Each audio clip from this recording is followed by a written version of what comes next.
Yo, what's going on, everybody? Welcome back to another Flesh and Blood stream. Tonight, we've got a few things on the agenda. Up first, just so everybody's aware, if like my voice, cuts or anything tonight, or if I sound a little stuffy, it's because I am getting over a cold. So just so everybody's aware, if my voice like breaks or anything tonight, I'm not saying y'all can't make fun of me, but I am just letting y'all know that I am getting over a cold. So my man said, arf, arf, arf. Sorry, I saw the mailman again. Let's say hi to everybody first before we get started. Let's go. Donald, Dylan, Mekado, Slipstream, not a name we see very often. Let's go. Creasy, Trent, Ian, and Simper. What's up, dude? How is everybody, dude? Let's go. I feel like we got a lot of people here to start off the stream. I love it. Probably because I'm starting later tonight, but anyway. Hey, Liam as well. What's going on, guys? Cusco, Dot's here. Dude, Cusco's here. Hey, and Silly. Dude, let's go. We got all kinds of people hanging out tonight. I'm glad you guys are here and chilling with us. I know Cusco's here just to hear his, so he can say I told you so. There are a couple things before we get tonight's stream get going and get everything in. On tonight's agenda, I have an apology to start off with. We're going to start off with an apology here in just a minute. And then after that, we're going to talk about the 10 heroes that I feel like have the best chance to slide into the spotlight a little bit now that we see Enigma gone. After that, we're going to talk about what Aurora looks like for the next 3 weeks before she's inevitably gone, in my opinion, from ProQuest season. And then after that, we'll probably play some Aurora games to round out the night. So I feel like I missed some other things. Yo, Charles Antoine, what's up, dude? Josh is here, dude. My man said, I'm just here to chill. Also, congrats on your finish with the PT. Yo, Simper, thank you so much, man. I appreciate that. I appreciate that a whole bunch. Zen is also gone. So for anybody who does not know, Zen and Enigma are officially hit Living Legend, which means next weekend, like this coming weekend, you will not be able to play them at ProQuest or Armories on Friday night, I think. I think they will officially be gone. So, you know, that's just how it is. It's how it is. Yo, Sean, what's up, dude? How are you, buddy? Electrum, what's up, buddy? How are you guys, dude? 10 heroes the meta doesn't want you to know about, and more clickbaits in the headline. I love that, dude. I love that, Ian. Martin, what's up, dude? How are you, brother? King Babar and Ben, dude, what's up, man? I'm switching to Yarl and Prism. Spoiler alert, those might be on my list. All right, so first up, about 4 weeks ago, I was telling Cusco that he was crazy, and I think I specifically told him that he needed to check into the insane asylum if he thought that Aurora was going to be gone before Nationals was here. Well, now we're here, and it really looks like Aurora is going to be gone before Nationals season because there are 3 weeks left of ProQuest, and I think she got over 100 points this past week, which means it's very, very feasible that over the next 3 weeks she hits LL. So Cusco, here, now, I'm not too proud to say I'm sorry and that I was wrong. I think everybody in Discord's kind of been waiting on that. So 4 weeks left, 4 weeks left, whatever. There's a lot of weeks left. There's a lot of weeks left, and she's going to get a lot of points. So there you go. Cusco, hope you're happy. This is as good as it's going to get. Although I did tell Cusco I'm a top bunk kind of guy because he said he saved me some spot. He said he saved me a spot at the Insane Asylum after I was wrong. Listen, I wish they would make every ProQuest season 5 weeks. I wish they would. I think that 5 to 6 weeks ProQuest season or an RTN season would be phenomenal. You would give more local stores a better chance to spread it out. Like, you give people more chance to travel. I think 5 to 6 weeks ProQuest and RTN season is a massive dub for the community, and I hope they keep it going. I hope they keep it going. All right, so anyway, we have gotten the apology out of the way.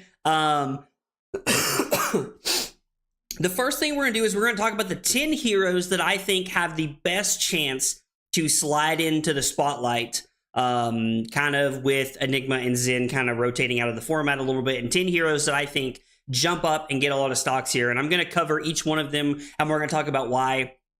I had originally thought about doing like a new tier list and stuff like that, but you guys know I don't really like tier lists. I think they're a little tedious, and I'm being honest, like sometimes it just feels like lazy content. So we're going to talk about the 10 heroes that I think have the best shot to improve.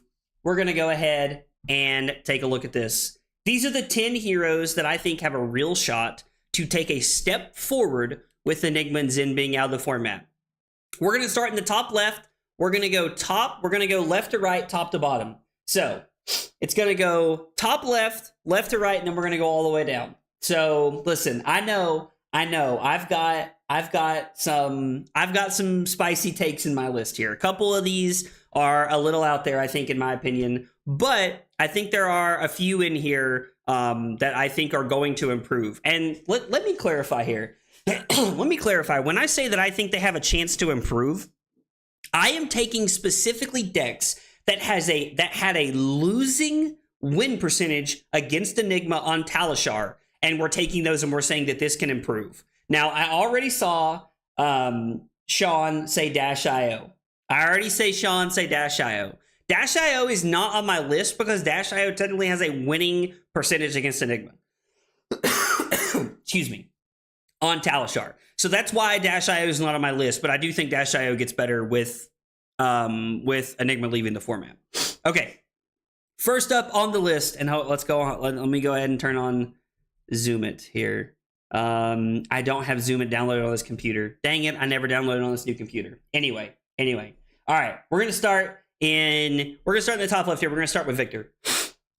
Victor won 4 Pro Quests this last week, which I'm gonna be honest is 2 more than I would have told you that I thought they were gonna win.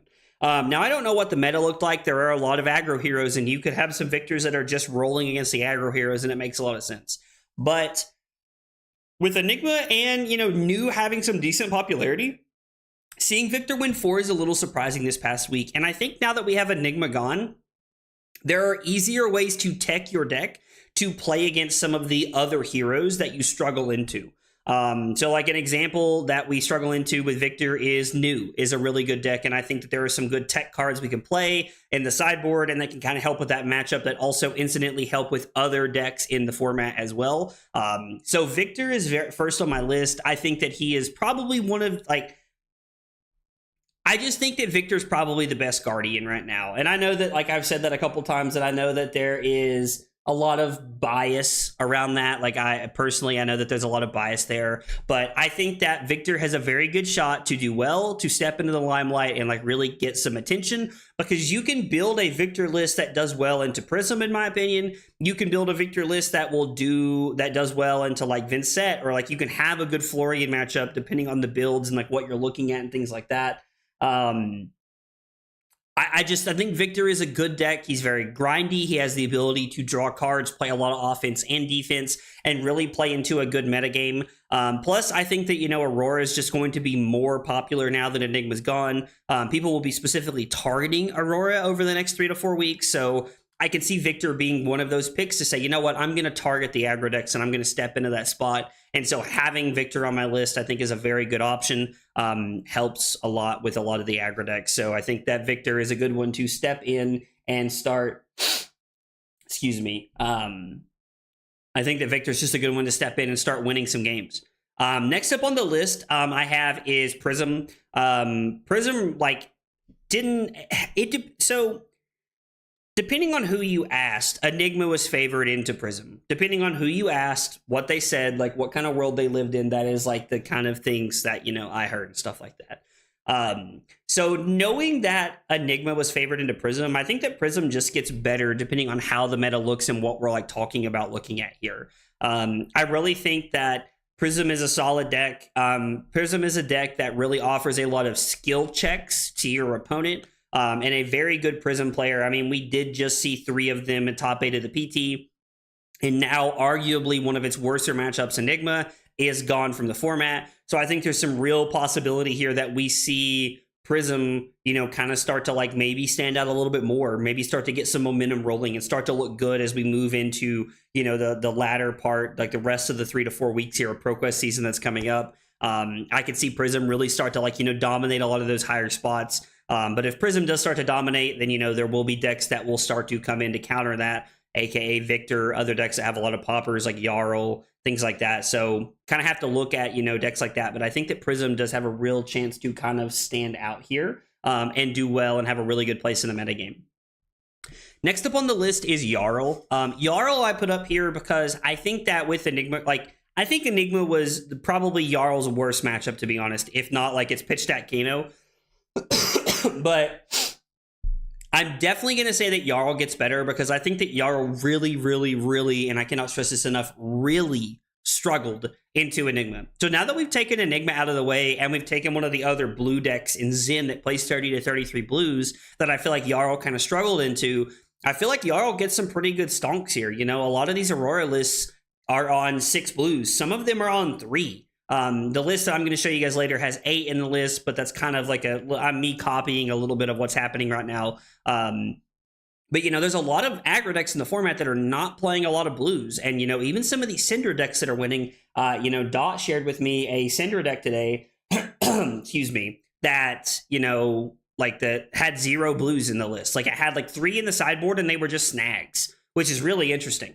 So, you know, I think that Yarl stands to step into a good place. Red Arctic Incarceration could buy you a lot of breathing room into a lot of matchups, especially if Prism starts to become popular. We could see some Yarl lists that are playing, you know, like a good amount of poppers. You start playing like Glacial Footsteps and you start playing like these Cranial Crushes and you start playing some of these good poppers. But if Prism doesn't dominate, then, you know, Yarl can play a lot of what we like to call the bad blues, where you play against new and you're really taking your blues offline. You're not giving them the ability to, you know, really like try to win the game with Cranial Crushes and Macho Grandes and things like that later in the game. So you kind of hamper New's game plan as well into that Guardian field where Victor can't really do things like that. So I think that Yarl actually has a really good place coming up in the meta.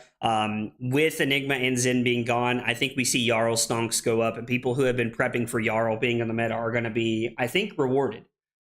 So I think that's like looking like a pretty good thing here. Okay, I know I'm cooking with this one, Bolton. I know I'm cooking with this one, guys. So let's stick with me for a minute here. Bolton has a pretty good matchup into Prism, which I think is going to be better because they're playing basically all attacks. It's turning on your hero ability. Bolton has a favored matchup into Victor, in my opinion. Bolton has a lot of, like, has what I would say is probably somewhat favored into a lot of aggro decks. Now, I don't think that they're just beating Auroras naturally straight up all the time, but I think that you can probably tweak your list in a way that you have like a good grindy game plan as Bolton, or a grindier game plan, and then you also have like a high roll game plan where you have a game plan to play into like a lot of these aggro decks like Syndra and like Aurora, at least for the next 3 to 4 weeks. So I really think Bolton actually has a shot to do well. And I know that like I am getting like, I know I'm kind of like crazy because we could have put Fang here. We could have put Dorinthia here. We probably could have put Ira here. Like what Brad said, we might could have put we might even could have put KO in this spot. Bolton is like my like dark horse spicy pick that I think we're going to see win a few ProQuests over the next 3 to 4 weeks. That's my prediction, that I think Bolton is going to get a little bit better and better and kind of like put through the metagame here. And even if we start to see decks like, you know, like Florian or like New, and they're playing a lot of these attack actions, then Bolton really has a chance to, I think, potentially shine and like put together these really, really, really big turns and start to put things together. So I think Bolton has a shot to like kind of stand out in this meta. The next pick we are cooking less with, but I still feel like we're cooking a little bit here. Kasai of the Golden Sand. Kasai is a very grindy deck that is like very like value based around like blocking with dynamos every turn, getting a lot of value out of being able to go like, you know, hatchet, Blade Runner, or like, you know, sword, Blade Runner thing, you know, whatever, and kind of doing the whole thing. You get value out of playing Nourishing Emptinesses and like, you know, creating gold and like blood on her hands. You get like a pretty big combo turn. Kasai has a lot of potential in my opinion, and she's one of the most underutilized heroes in the game, in my opinion. I think that Kasai has a better place in the metagame than most people realize, and I think that Enigma is one of the decks that just keeps Kasai at bay. I think she always has. I think Enigma has kept a lot of heroes out of the metagame, and I think that Kasai is on that list of decks that we could also see winning a few ProQuests here as we go through the next 3 to 4 weeks, because Kasai is a solid deck. I think that she can probably be built in a way to try and fatigue a deck like Prism. I think she has enough non-attack actions to do well against, you know, like a lot of the decks that you need to block against. She blocks for 3 really well. She can play defense reactions. She gets to play that all you got, and it works to her game plan of being able to put yellows into her graveyard, which is a really good tech card for a lot of decks against Aurora. And so I think that Kasai could be a deck that really stands out. Now, I have to admit, Boltyn and Kasai are the 2 decks that I feel like I am cooking the most with when I talk about 10 heroes that I think have the best chance to improve with. But over the next 3 to 4 weeks, and somebody can clip this if they want, I think we're going to see those 2 heroes win. Between the 2 of them, I would say that they're going to win 1 a week, maybe more depending on the scenario. But that's just kind of where I'm at, is that I think people are going to realize the potential here, realize the power, and they're going to lean into that hero strong suit. And we're going to talk about this here. Make Max good again. Now that's what I'm talking about. Unban High Octane. Let's make it interesting. Fang eats Guardian and Assassin, no lie. I mean, that's fair. Boltyn is copium as a Boltyn lover. Zajima, I'm telling you. Hang in there. Hang in there, I'm telling you. Just hang on to it. Boltyn is trash and you always overvalue him and are proven wrong. Yo, Annabelle, dude, I'm telling you. I'm telling you. I'm telling you. Just hang in there. Just hang in there. And if I'm wrong, you guys can laugh at me 4 weeks from now. You guys can laugh at me 4 weeks from now when they don't win any. It can happen. That's okay, though. Skill issue, if Leviah wins are not free, just redeemed, flip alt. Dude. Dude, I swear to God, man. Nick's just coming here spewing shit. Hi there, I'm a fellow Scowling Fleshbag viewer, but I really enjoy any fab content. Yo, Mike? I'm going to go with Mike. I don't know. So it looks like the start of Michael. Mitch, maybe? I don't know. Anyway. Welcome to the stream. We're happy to have you. I'm happy you're hanging out with us. Saw you followed a few days ago. Guys, if you're here for the first time and you're hanging out with us and, you're new to the channel, we got 3 questions we ask everybody. And they're, what's your name? What got you into Flesh and Blood? And what are your favorite hot dog toppings? The hot dog toppings is kind of like our litmus test here in the chat. I'd love to get to know more about you guys. My favorite part of streaming is the community. So tell me about yourselves. Let's do it. Michael? Okay, sounds good. Dude, I'm here for Unban High Octane. I'm here for it, dude. I'm here for it. I missed the Prism bit. Give me the TLDW. Too long. Didn't... I thought it was TLDR. Too long, didn't read. Anyway, we'll go back to it here because we love Kevin. So talking about Prism... I think that Prism has a better chance to kind of move up in the ranks here a little bit, and we'll just hit the cliff notes here. Because Enigma was, I think a bad matchup for Prism. And so I think that Enigma being gone kind of helps quite a bit. And I think that you now move into a situation where Prism can try to really aim towards picking on more of the aggro decks and really trying to put them into bad spots is kind of my thought there. So that's kind of where I'm at. Hey, let's go, Brad. Let's go, dude, with 6 months of Prime support. Brad, thank you so much, dude. I appreciate it, man. I appreciate that so much, dude. Yo, let's go. And Trent with 16 months of big support, dude. Trent, thank you so much, man. I appreciate that. Brad with the love on Twitch and Trent with the love on YouTube. I appreciate it. If he says Boltyn will be good next meta for enough metas, he will statistically be correct eventually. I like that. I'll take that answer. I'll eventually be correct. I like that. When you're done with these 10, I want to ask you a question. All right, Trent, I'm here for it. Yo, Pockets, what's up, dude? Too long, didn't watch. LOL, dude. No cap, my buddy has a legit Teklo deck that stomps Aurora, but it can't beat any ninjas to save its life. Dude, if he can't beat ninjas to save its life, throw in Dissolution Sphere. I'm dead serious. Pockets, what's up, dude? I just attended a Flesh and Blood Learn to Play event at my local shop, and I'm kind of interested, but don't really know where to start. Okay, so Kuga Gaming, welcome to the chat. Happy to have you. I'm glad you're hanging out with us. If you are looking to get into Flesh and Blood, there are really a couple of ways that I would start with. The first one is Armory decks. Armory decks are anywhere between $40 to $60 USD, and they are a great way for you to be able to sample them and get into learning the game and kind of figure out what you want to do. If you are looking to get into the game with a couple of buddies, there are what we like to call Blitz starter decks. Blitz starter decks are generally some things you can, I don't know how much they cost. I think they're pretty cheap, actually. I think they're pretty cheap. Yo, Dokurio? Hope I said that right. Thank you for the sub on YouTube. Appreciate you being here and hanging out. But Kuga, yeah, so the Armory decks and Blitz starter decks are a great way to get into the game. It's a relatively friendly budget option that'll get you into the game, that'll show you like how to play. There's a lot of good Let's Play videos out there. There's a lot of good, like, you know, like beginner friendly content. Scowling Fleshbag on Twitch is a great beginner friendly stream to watch. He's phenomenal. He is in the UK. I think he lives in the UK. So he is like, he streams a little bit earlier. I think he goes live at 11 Eastern time. So Kit, what's up, dude?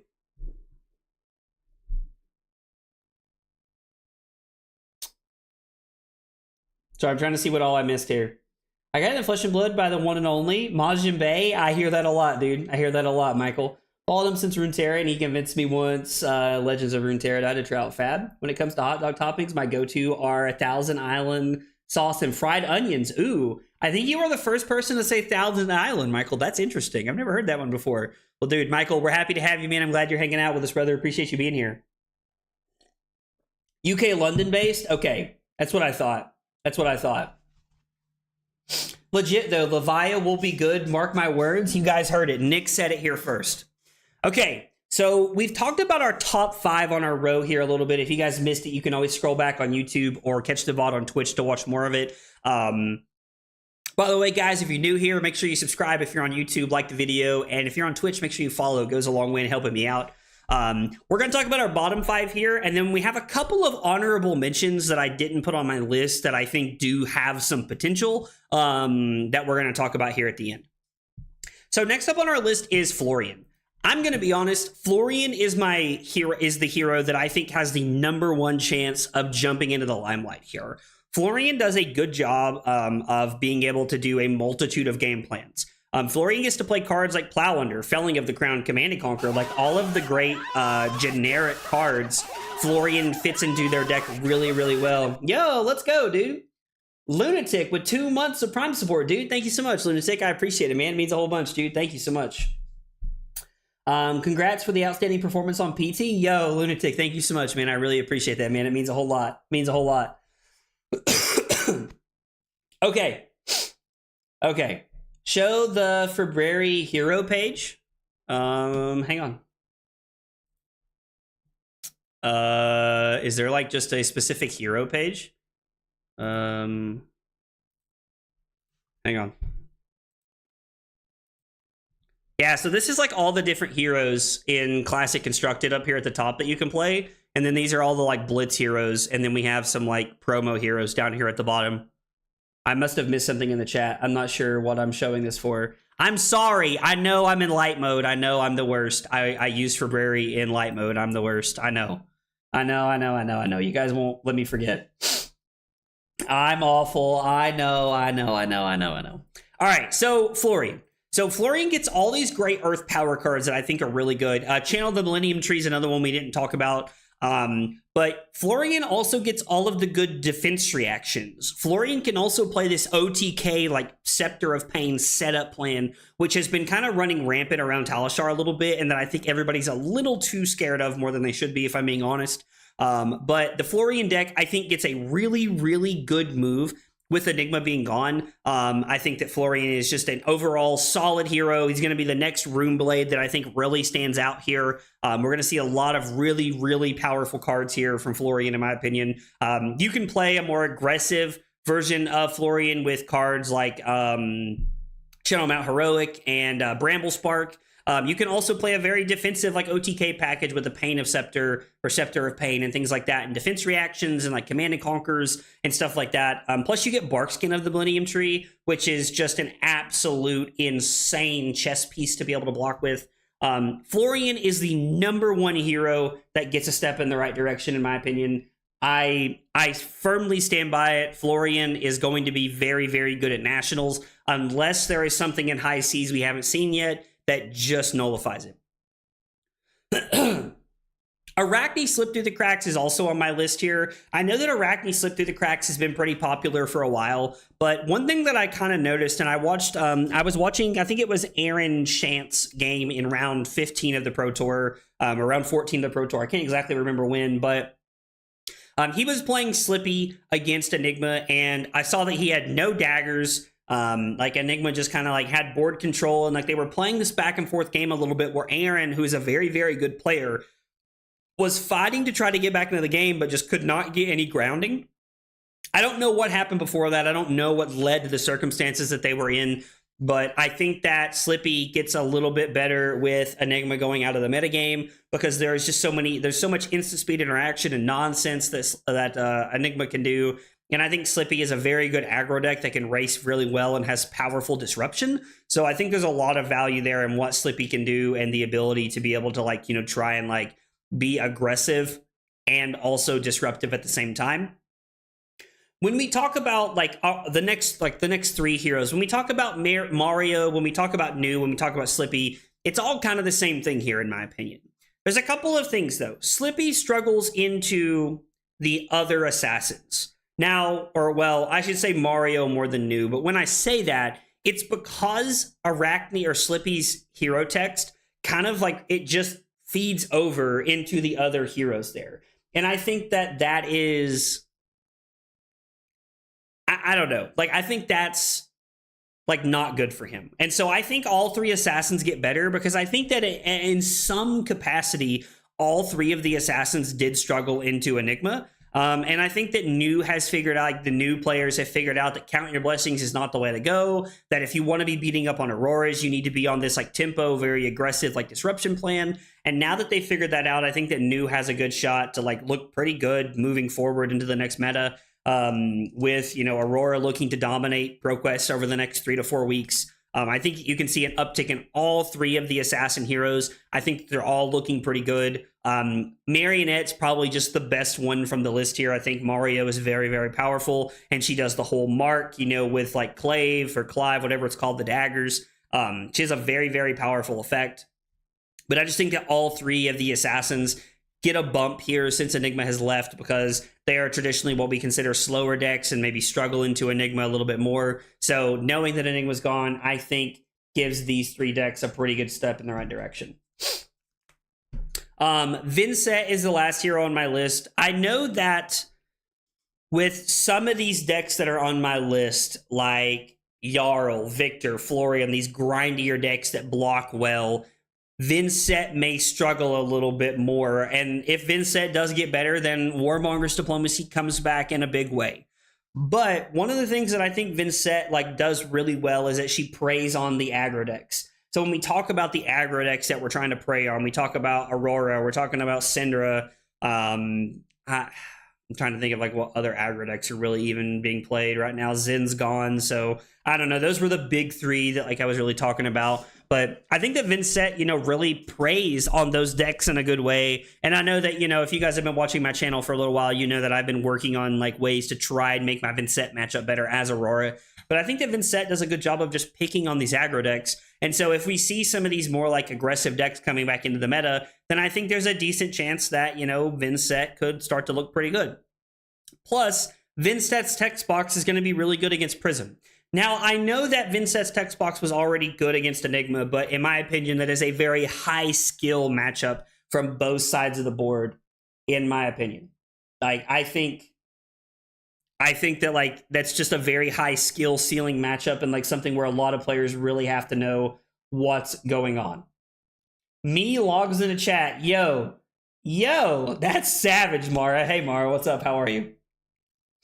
Missed you at the ProQuest this weekend. I wanted to come on Sunday, but we had plans with my family, so I just ended up not coming to the ProQuest. But I hated I didn't get to make it to Blade. I like coming to Blade and hanging out and seeing you guys. How was y'all's ProQuest? Was it a good turnout? I figure Easter might be weird for some people coming to events.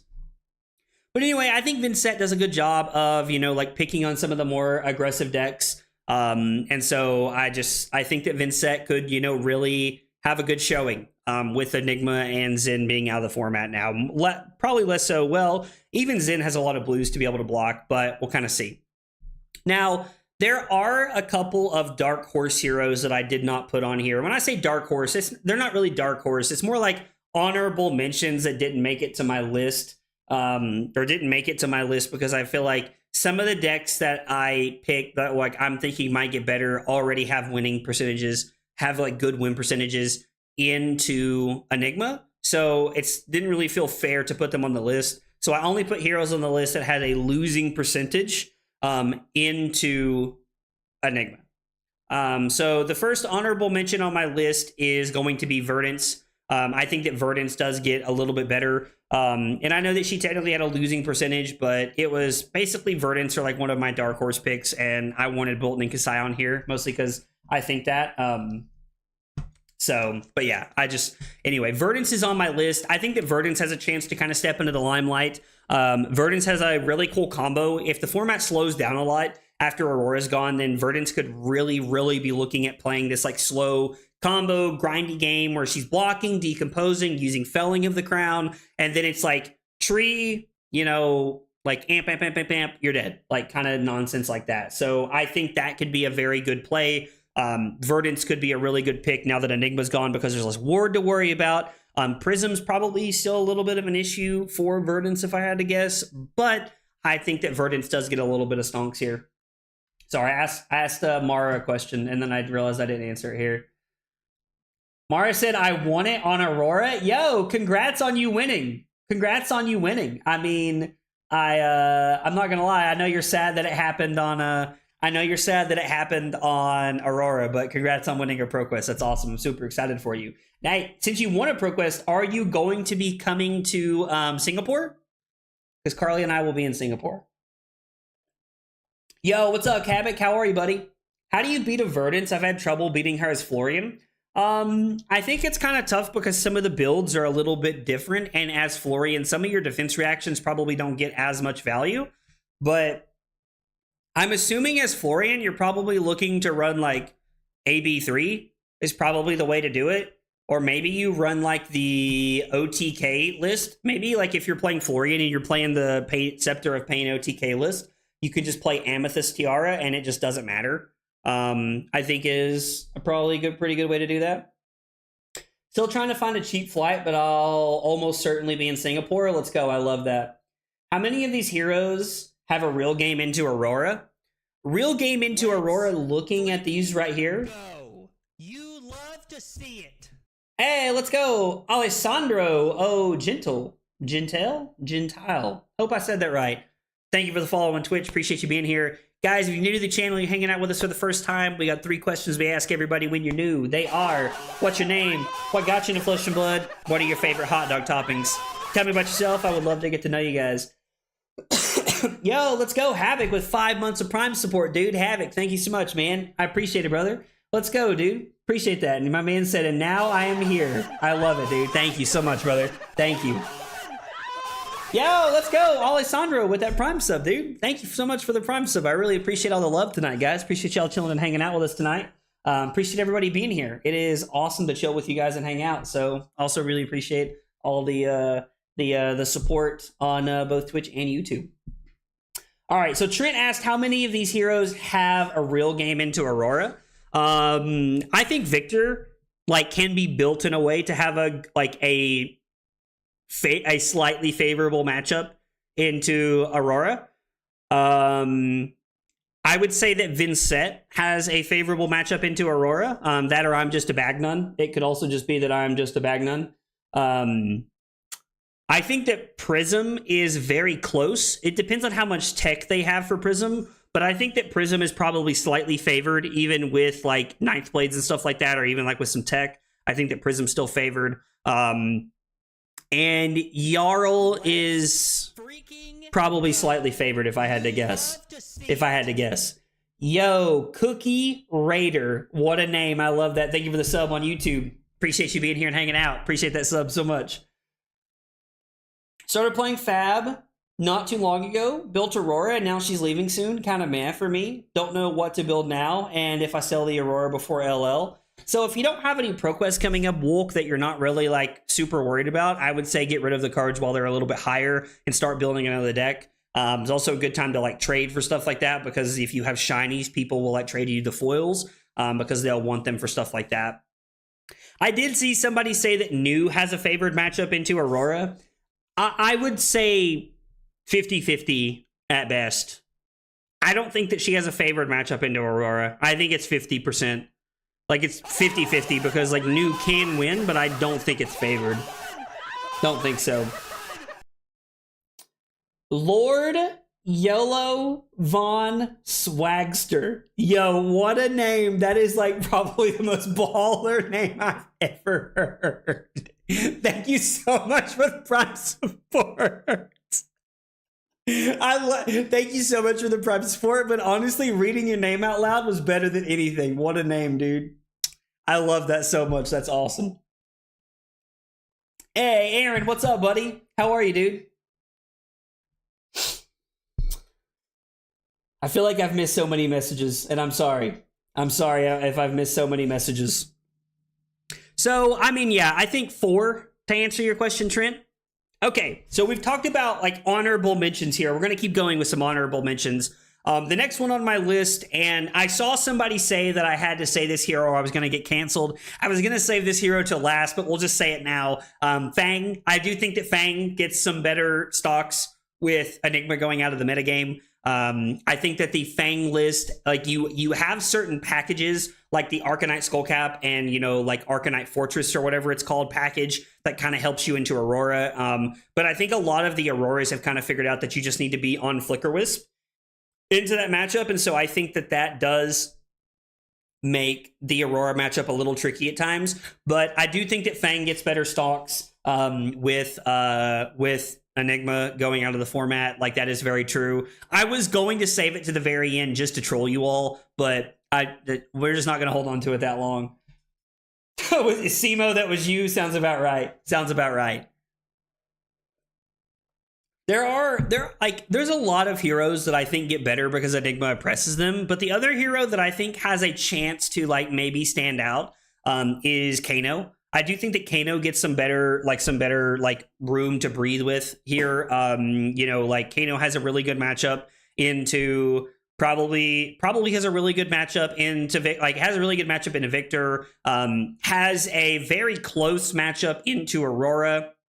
Even with Aurora being on Spell Void 2, I still think it's a pretty close matchup. One of the worst decks in the format for Kano to play against is the Prism matchup. And I think even then a very high skills ceiling, like a very skilled Kano can do well into Prism depending on what it looks like. Depends on the skill level of the Prism you're playing against, but I do think that overall, like, you can go to a tournament and have a pretty good run as Kano if you're running hot and maybe just run into a Prism and have a bad day. But I do think that Kano is one of the heroes on the list that does stand to potentially have a better run now that Enigma's gone. So don't forget about OG Dash. She's great, I promise. Dude, I love that Bobby is living on the same cope all the time, dude. I love it, Bobby. Never let it go, dude. Never let it go. Do you think as a new player I should run Oasis for Kano or just keep it as AB3? So, Michael, are you on the like AB and Spell Void pieces? Because I think if you're on the AB and Spell Void pieces, I don't think you need Oasis Respite, to be honest. Kano beats the Warriors, Florian, and Guardian pretty easily. They can also slap the ninjas a bit. Yeah, so I mean, I think that, you know, like Kano, like against like Syndra, like a lot of the Syndras are playing the like AB1 Spell Void 1 in a lot of matchups, and so I think that you can just kill them on turn 3 before they really get anywhere. I mean, yeah, like I think having AB like the AB3 Spell Void 3 pieces is going to be okay, Michael. Hey, let's go. Plasmares. Hope I said that right. Thank you for the follow on Twitch. Appreciate you being here and hanging out. Brother, where's Betsy? Dude, come on now. Bro. We can't put Betsy on here. As much as I would love to put Betsy on here, we can't put Betsy on here. Havoc said in our hearts. I think the crappy thing for Kano in this meta is we have Verdance, Florian, and Aurora, so the disrespect AB isn't going to be as common as it has been in the past. I actually agree with Dylan a lot. I actually agree a whole bunch with what Dylan just said. That I think that there's too much accidental AB and Spell Void in the meta. Like Vincet. I think Vincet gets like what? AB 4? And like Spell Void in some number, I think. I don't know. Like, I think. I'm not 100% on that, but I think that's what happens. Like, so Vincet just has it. Aurora just has AB3 and Spell Void 2 naturally. Prism's insane. Like there's other decks, like New gets a lot of it, stuff like that. So I don't know. Love to see it. Yo, Chris Schmidt, thank you for the sub on YouTube. Appreciate you being here and hanging out. It means a lot. Appreciate that whole bunch. Just a new player starting out and just buying some Yarl pieces. Yo, let's go. Plasmaris, dude, welcome to Flesh and Blood. Welcome to the stream. We're happy to have you. I'm glad you're hanging out with us and chilling with us tonight. Vincet runs AB3 and Spell Void 2. That makes sense. That makes sense. Yo, Kidder Fox, what's up, dude? Hey, Adam, we did talk about Victor already. I saw somebody ask me a question about going back to Guardian. I want to make sure I read that right here before. Did I go too far? Oh, there we go. Pocket said, "Are you considering moving back to Guardian post Enigma, or are you committing to Aurora?" So I think post Enigma, like probably for the rest of ProQuest season, I'm going to be on Aurora. I've put a lot of time and effort into the Aurora deck, and I've really enjoyed playing Aurora. This is going to be the second hero that... Well, actually, I take that back.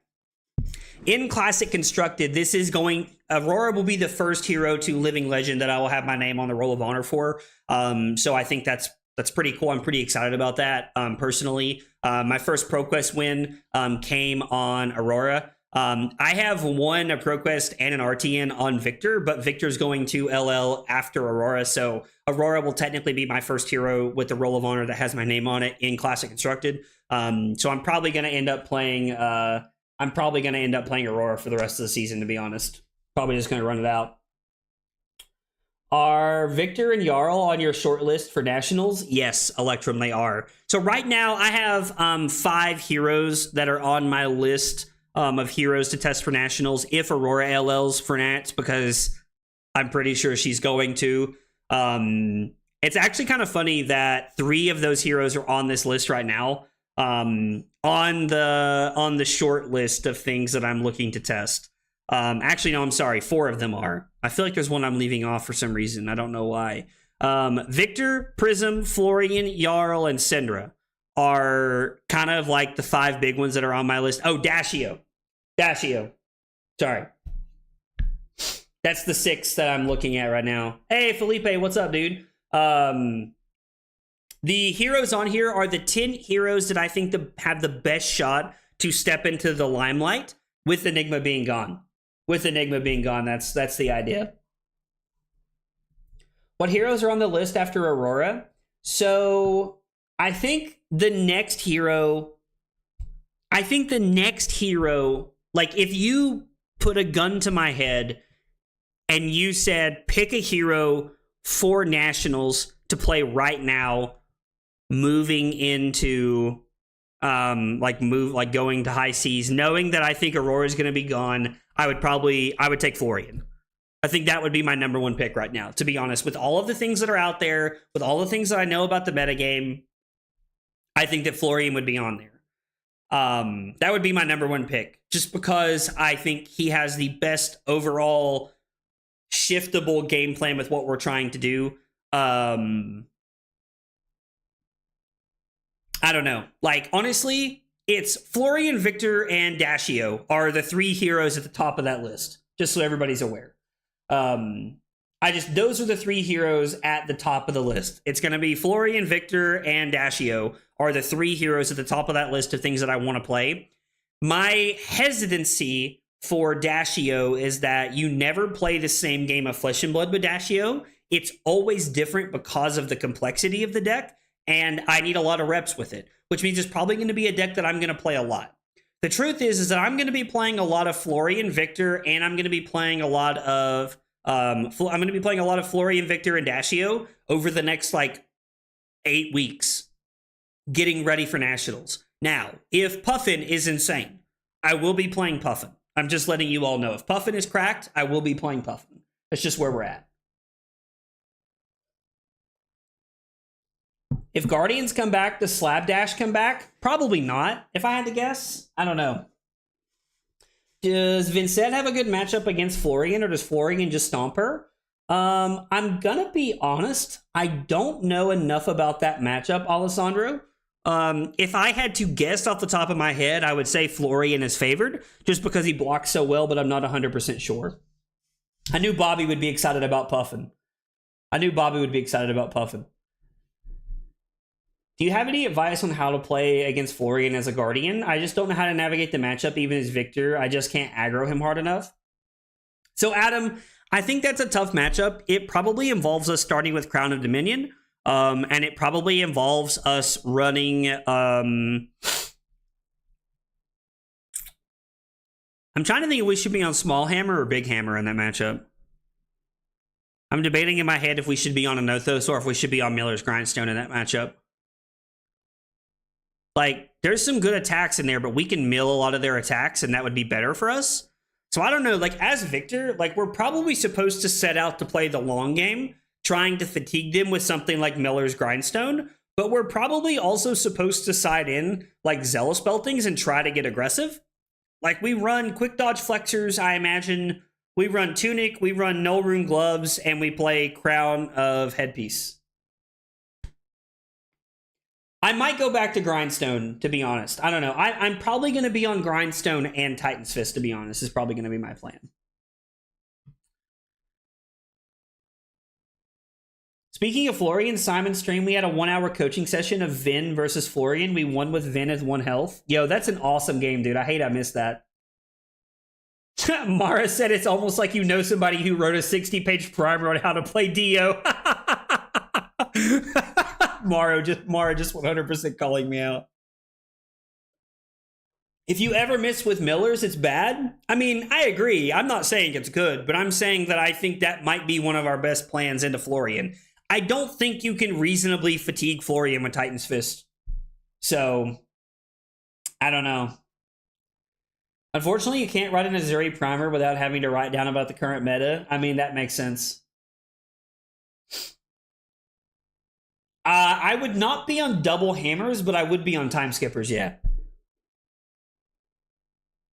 I would probably be, I think if we're playing Victor, we have to be on quick dodge flexors. Like, it's probably like a 30 blue build quick dodge flexors, and then we're probably on Null Rune Gloves for a lot of the matchups if I had to guess. Yeah, you can't fatigue Florian really as Victors. That's kind of my thought process. So, I don't know. These are the 10 decks that I think have the best shot to improve post-Enigma. Bolton and Kasai are kind of like my dark horse picks here that we're talking about a little bit here. And then the 3 honorable mentions for me are Verdance, Kano, and Fang. Not necessarily in that order. None of these are really in this order specifically, but these are like the decks that I think have the best shot. When is Warrior getting good cards? Raymond.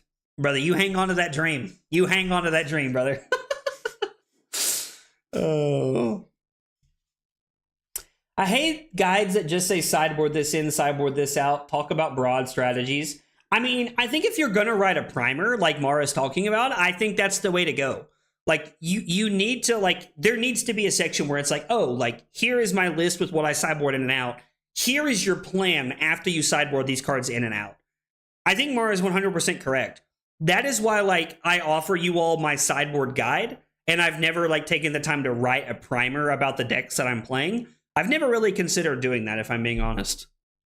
Like, taking the time to write about strategies into each matchup and why I like them in certain spaces. I don't know. I've never really considered that. I've never really considered doing that.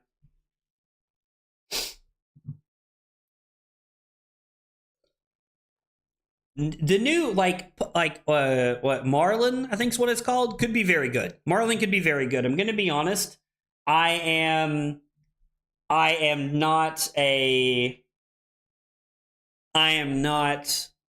Ranger player. Marlin is going to have to be stupid broken for me to play her. I played Lexi at 2023 Nationals, and I hated every freaking minute of it. Honest to God, I hated Lexi. I hated the deck. I didn't like it at all. I hated playing it. Like, I just didn't enjoy the deck, and that's why I went 2-2 in CC at Nationals that year. I swept draft that year, and I went 2-2 on day one, and I finished 5-2. And I just didn't like Lexi. So Kevin said, how did you feel about Lexi? Marlon is who I'm the most scared for out of High Seas. Yeah, I agree, Cusco. Yo, is there really 100 viewers on YouTube? Yo, that's awesome. I did not realize that. There is 100 viewers on YouTube. Dude, guys, thank you guys so much for all the support. All the love, all the support, guys. It really means a lot. Make sure if you're hanging out on Twitch, make sure you subscribe and like the stream. If you're on Twitch, make sure you hit that follow button. It goes a long way in helping me out. You heading Lexi is just a testament to the Guardian soul in you. I mean, honestly, yeah. Real talk, though. I'm on the gravy train so badly. I know a lot of people that are. Marlon with Death Dealer would be broken, but if you don't vibe with it, don't play it. So that, honestly, Electrum, that's what I learned from 2023 Nationals. If you don't like something, don't play it. You will play worse with it than the person who likes the deck. I hate to say that, but it's the truth. And it's a mentality thing. Here is how X matchups goes. Here's why these cards are bad in the matchup. Here's why these cards are good in the matchup. What key moments should I be looking for? Yeah, Ian hit it like perfectly there. I think that's what like these primers should be. And you know, to be honest, like I think that's what Mara does. I think that's what Mara does in a very positive way. Like I'm gonna be honest. I don't subscribe to Mara's Patreon, but I have been told that Mara's content is fantastic. Like I've been told that everything she writes and puts out is absolutely amazing. I think Mara would be a great streamer. Mara is hilarious. I like talking to Mara. She's really funny. And like she's very like positive and upbeat. But Mara said that she doesn't like to be in front of the camera, that she would rather write and share like her notes and stuff, which I get, you know? I completely get it. Yo, Obi John. First off, I love that name, big Star Wars fan. Thank you for the follow on Twitch. Appreciate you being here and hanging out. Guys, if you're new, we got 3 questions we ask everybody, and they are, what's your name? What got you into Flesh and Blood? And what are your favorite hot dog toppings? Tell me about yourselves in the chat. I would love to get to know you guys. You should read her free primer on Yarl. Mind-blowing content. Yo, Mara, I didn't know you did a primer on Yarl. Okay, I'm down, dude. I'm down. Hey, Fabton, what's up, dude? I like being in front of the camera when I don't have to do all the work. I'll do other people's podcasts all day. I mean, to be fair, Mara, like that's valid, right? Because like you don't have to edit, you don't have to do anything. You just get to sit and talk and like share your opinions and answer questions. And I get that. It is a lot of fun, right? It was released on April the 1st.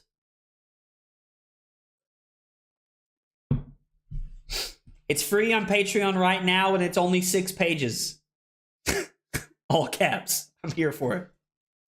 I'm thinking of picking Bexy for ProQuest. The more I think of why she sucks, I somehow come up with counter arguments. Am I gaslighting myself? Kid, I'm gonna be honest. I haven't played Betsy enough, but I think you're walking yourself into a scary corner, man. I think she gets rickrolled by Aurora. To be honest, like I just don't think she has a favorable Aurora matchup. To be honest. I think you do all the things that Victor does worse. Dude, I would collab with Mara. I think that would be fun. I would collab with Mara. That would be hilarious. I would love to do something like that. I'm really holding out hope for Puffin to be good. I agree with you that not liking a deck makes a big difference, and I've noticed that I've not liked a deck outside of Mech and Viz. I mean, yeah, like, to Bobby's point, like, if you are not having fun playing a deck, you will play worse with it. It is a mentality thing, and your mental checks out so much faster. Now, sometimes I think it's important that if you want to compete at a high level, you have to force yourself to play things you don't like. I think that's just the reality of the world we live in. But I agree. Yeah, like Bobby's point wholeheartedly, like it is, play the things you like to play. You will have more success. I'm sending you the link to my Yarl primer on Blue Sky right now. You should definitely read it on stream. Yo, read it on stream? I don't know if I have time to read it on stream, but I will definitely read it. I'll probably read it tonight after I get off. Be fun. I am also holding out hope that that Puffin is going to be awesome. If Puffin is awesome, I will be on Puffin for Nationals. I just want to play a parrot and crank some cogs. See, that's the mentality right there. Electrum gets it, dude. Or no, Dot gets it. Dot, my bad, Dot. Reckon Aurora's gonna LL before Nats? Yeah. Yashihiro, I think so, yeah, for sure. It's 6 pages. You said it's 6 pages. I can't read. Dude, come on. No, we have too many things to go over tonight. I'd be out here cranking my cog. Yo. We're going to need a meme of that, please. We're going to need a meme of that. I absolutely love that. Sarah Alejo? Hope I said that right. Thank you for the follow. Thank you for the follow on Twitch. Appreciate you being here. Okay. All right. Mara says it's a very short 6 pages. Hang on. Let me pull up my blue sky on my other monitor here. I feel like I'm being trolled right now, and this is going to be like 40 pages long or something. Oh, I've never signed in. Oh, I've never signed in on my new computer. Agroblaze 96. I'm assuming this is my password. I'm not going to tell you guys that out loud. That's not my password. What did I make my password? Forgot password. Dang it. Hang on. I gotta reset my password. Because apparently... you'll receive an email. So now I gotta log into my email.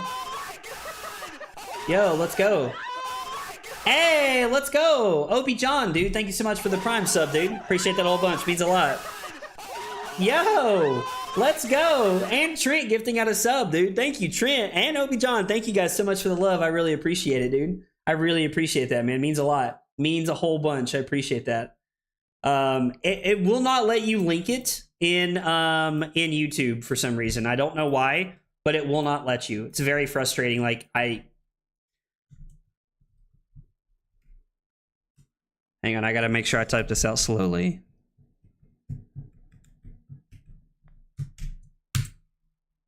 Password updated. No, that's not my username.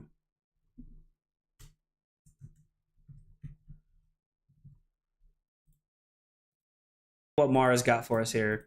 Notification. It just says you'll love it, I promise.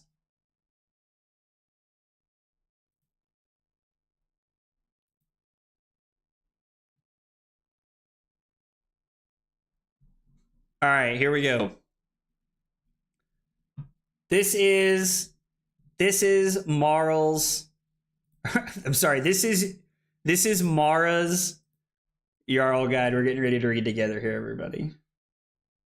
All right, we've got it opened up here. All right. Have you ever thought, damn, I love playing Flesh and Blood, but I hate all that pesky downtime between tournament rounds? I wish I could find some way to remove all those annoying gaps between games where I never know what to do. Well, I've got a hero for you. Yarl is an ice earth elemental guardian whose hero power allows you to make full use of all 35 minutes of the round, 55 minutes of the round timer in every competitive Flesh and Blood game.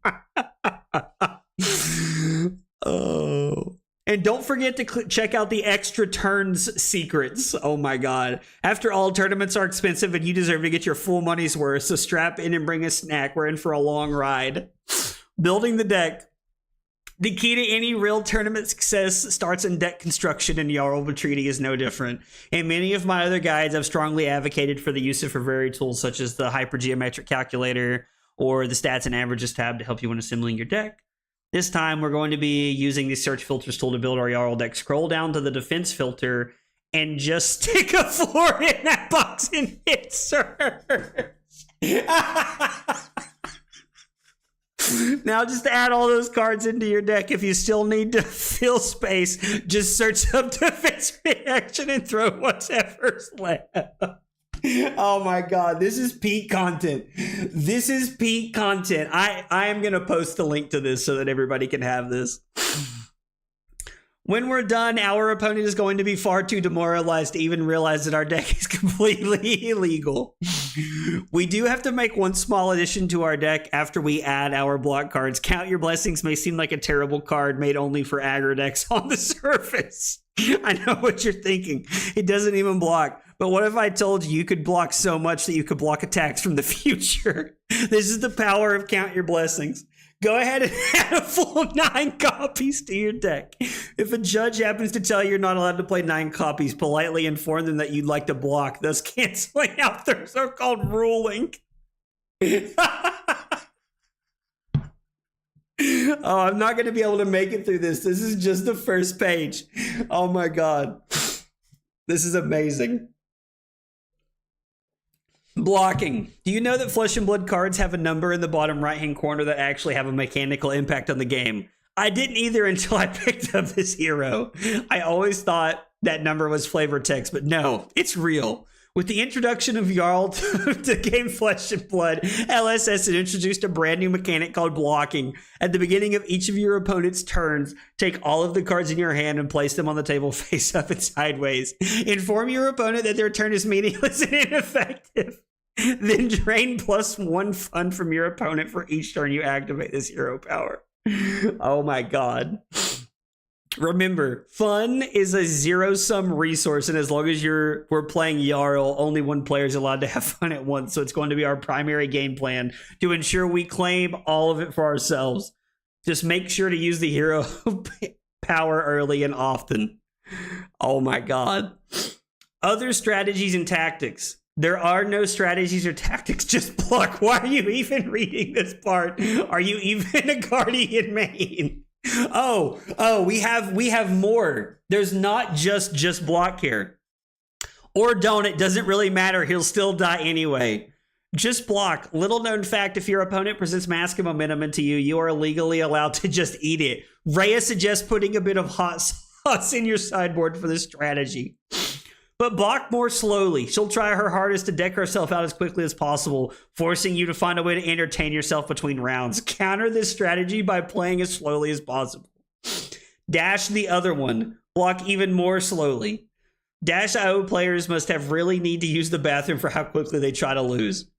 You can usually, drown out the quiet sobs with earbuds in your favorite playlist. I love that it's block and then you have your own things. But talk like a pirate while you do it. We be moving to blocks. If he tells you that you can't block Arcane, throw your cards at him until he gives up. You might not win, but at least you'll get a mention in Mush's next door. This is peak. This is peak right here. Oh my God. I really hope Majin Bey saw this and commented on this. Dude, this is absolutely amazing. I love this so much. Try not to be seduced by her tentacles. Just block while yelling Neon Genesis and Evangelion quotes. I don't know what this is. Do I lose nerd points for this? I don't know what this is. Just block. Somehow still a harder matchup than the Warriors. Nuke can't play your attacks if you don't play any. Hashtag big brain. Turns out the payoff was getting blocked all along. Just see Kano. Rock gently, sobbing in a corner. Maybe play some soft music while you show us on the doll where the bad illusionist hurt you. No, really, Prism. They're probably just on Herald aggro. Feel free to use Gravy Bone's strategy here as well. Teklo might try to outblock you. Just remind them that he's actually chosen to bring Teklo into a real tournament. This should be enough to make him concede. Bro, what is happening? You don't know Evangelion? No, I don't. -1 anime nerd point? Yeah. I'm terrible when it comes to this kind of stuff. Victor Goldmane, just block. Horses don't even have hands. Like, how is he holding his cards? Who even let a horse into the event hall? Isn't there like some kind of city ordinance? I mean, there's gotta be at least like a 16 health code violations here. Horses can't even play cards. Why does he just keep saying nay when I block? Someone do something. Call the local animal rescue. This can't be good for event attendance. Why does he keep trying to eat my cards? I will forever be saying nay when my opponents block me after this moment. Somehow you'll still win this one by reducing your opponent to 0 life. Just block. How are you still not getting this? There's no other strategy. Final thoughts. And now once again we find ourselves at the end of another Flesh and Blood deep dive primer. I hope you've learned a lot on our journey together. Now get out there and start blocking. LSS, please bring back Dromai. I'm losing my mind here. I'll give you whatever you want. Just give me back my dragons. Mara, that might be the best piece of content I have ever read in my life. That is the perfect primer for any event ever. I will be sharing the link. Copy link address. Mara, do you care if I just share it in the chat?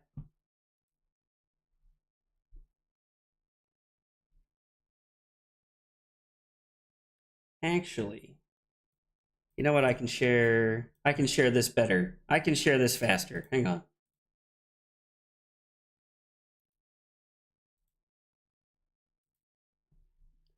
We can share this link faster.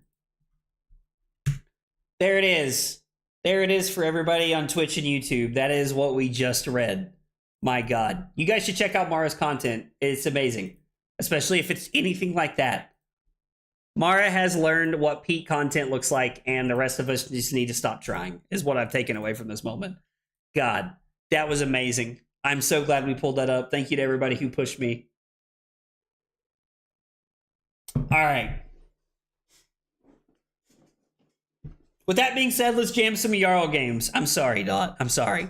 All right, we are going to talk about the Aurora deck and the changes that I've made now. We've talked about the 10 heroes that I think are going to do well, and we've talked about kind of like some dark horse or like, you know, like honorable mention picks that I have. We're going to talk about the changes that I've made to the Aurora deck. I am back on Face Purgatory. I think that Face Purgatory is just a good card to have in the deck. I like this card a lot. This was the card that I single-handedly missed the most from PT London. I wish I had been on this card instead of Balance. I think it would have been better for me in a lot of situations. So I like Face Purgatory. It's a great addition into the deck. All right, so the rest of my deck here, as we kind of look at it, I have kind of just copied Sean Dollywall, I think is his name, and Michael Yassiger. Tassiger? I don't know, like Tassiger for Magic. Michael, again, I'm sorry if I'm saying your name wrong, man. I know I am. Their list looked very consistent and very good. I am still very, very skeptical of being back on Serenade and Skizzik. I was the only person in the top 64 of Pro Tour London that did not have Serenade and Skizzik in their deck. So clearly I just got really lucky is what I'm taking away from that. Like, I'm not trying to like rag on myself. Like, I feel like I played well. I had to do that well the tournament, but I do think that Serenade and Skizzik is probably just the best choice for most people that are playing the game. So I am back on Serenade and Skizzik. The list that Dollywall and Michael were running had 8 blues in it. I was playing 7. They were on 3 current funnel, 3 written, 2 Heaven's Claws. I like this a lot because it's still cards that let us use Somersault, and I think it fits pretty well. I have taken their sideboard and I've changed it a little bit to fit more of what I want to be on and things like that. So we have changed their sideboard quite a bit here. Yo, Keshkar, thanks so much, man. I really appreciate that. Change your in-paper deck tonight. Do not, dude. I completely forgot to change my deck this past weekend. So we did not talk about my ProQuest from this weekend. We should talk about that really quick. I went 2 and 3 at my ProQuest I went to this weekend. I did not change my AD at all. I thought I made the paper changes to my deck list for my ProQuest, and I just didn't. I just forgot. Like a freaking forehead. So I ran my same 80 from London, which you would think wouldn't be a problem. But I think when you pair that with the fact that like I was in the early stages of getting sick and I wasn't feeling that well, I just played poorly and I don't think the deck really performed that well. And I think I just kind of got ran over. So that's where we're at right now. That's kind of what happened. Yeah. So anyway, 2 and 3 was not great. But yeah. Michael's Twitter post shade was top tier. Oh, dude. Michael Yassiger. I know I'm saying that wrong and I'm sorry. Michael posted on Twitter a clip from the Runaways. And if you guys have not checked out his Twitter post, you should go check it out. It was top tier. I think Doubt posted it in the Discord, or Dot. I keep saying that. That's true. Pro Tour metas are very radically different from ProQuest metas. I completely agree. PT metas and that are very, very different. So anyway, we're on Sizzles. We're on 3 Lightning Surges. I've went down to 2 Somersaults, 2 Static Shocks, and we're on 8 Blues.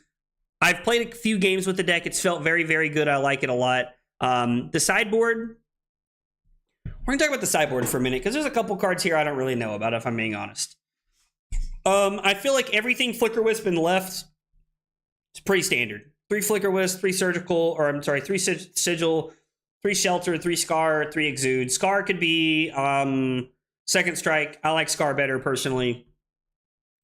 I am still a believer of Ninth Blade. I'm still a believer that this card is good. I know that my Prism game did not go my way, but I've learned a lot since then, and I like Ninth Blade a lot. Having 3 of that, I think, is very good. I really like adding the 3rd one in. It's felt really good.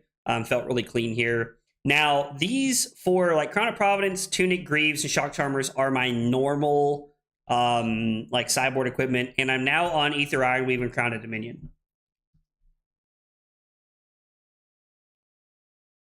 If I'm being honest, I just put Aether Ironweave and Crown of Dominion in here because other people were on it. I think that some people are playing it into Florian. I think that some people were playing it into Enigma, but I think that people are just playing it into Florian. And so that's kind of what it's here for, because I think Florian's going to be so popular that I've just kind of like put this back into the deck.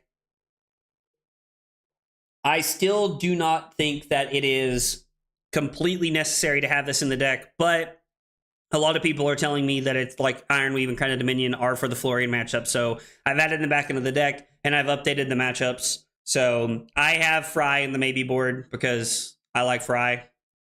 Sizzle's just better, I think, in most situations. So I'm a little worried about our like our attack count at times. So, you know, it's just how it goes. Anyway, this feels like this has felt like a clean deck in the games I've played so far. We're going to be playing a few of the games tonight to kind of like see how the deck feels and kind of get a feel for it, because we got about 45 minutes left before I'm going to cut the stream off. I am... yeah, we'll just go ahead and jump into a comp game. I've got a couple of different sideboarding things that we're going to be talking about tonight and we're going to be using as we're playing through the matchups in the decks tonight, but I don't know, like I'm curious to see how this list plays and how it feels. The deck has felt good in a couple of games that I've tested so far, but we're going to be running through games tonight and seeing how it feels. I actually am a big fan of Futurama. Havoc, I love Futurama. I did cut a 1 of Static Shock. There's only 2 Static Shocks in the deck, and there's going to be 2 Somersaults in the deck. I know that a lot of people are a bigger fan of Static Shock as opposed to Arcanic Shockwave, but I think Arcanic Shockwave is better than Static Shock, personally.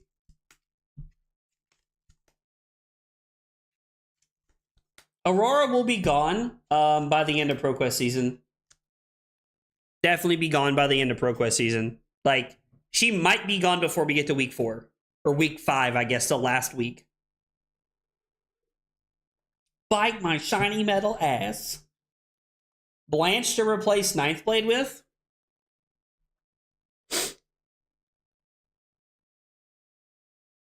I don't hate it.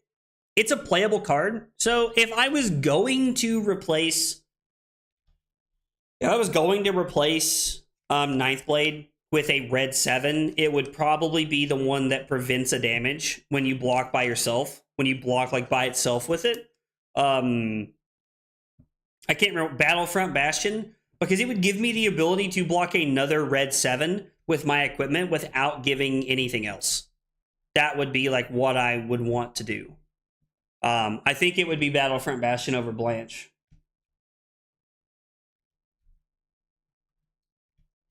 Yeah, Mara has the same idea. So this is going to be Tunic, Face Purgatory, Grasp, and Greaves. We're going to be on Sigils, Shelters, and Scars. I've been debating how much I like AB1 in this matchup. I think it's a necessary evil.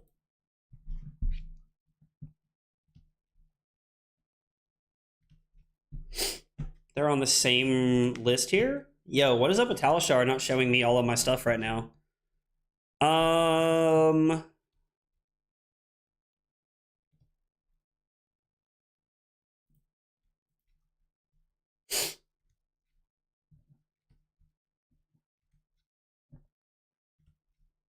I did lose both of my mirror matches, Raymond. I did lose both of my mirror matches. Did we Arsenal the Arcanic Shockwave or the Shelter? I think it's going to be the Shockwave, right?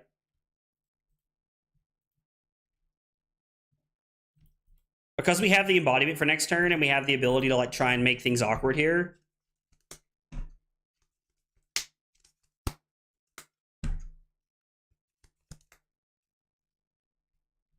Okay. I mean, I think we're just going to say no blocks here. We have no protection against them having like a channel or something, but... Oh, they have another Skyward Serenade? Yo, pause Reno, big dog.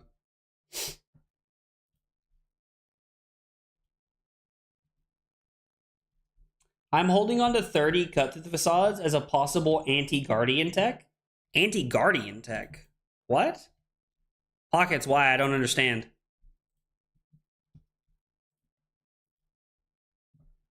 I mean...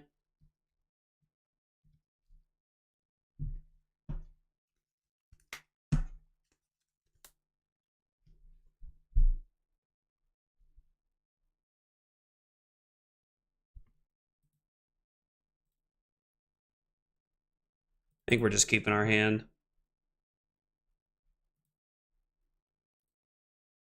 I mean, maybe that was a good turn to Purgatory.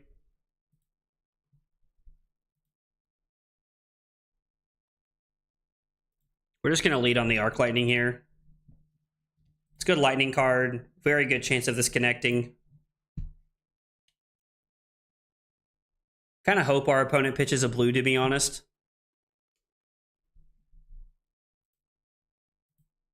Them pitching a yellow is fine too. Blue, yellow, it's 6 in one, a half dozen in the other. Actually, the yellow is just strictly worse for them, so it's fine. Will non-talent heroes be good again? Yeah, I think so. I think so, Raymond, if I'm being honest. Like, I think there'll be a situation where, like, they will push us in the direction of that at a certain point. I think at a certain point. Now, how long does it take to get there is a different question.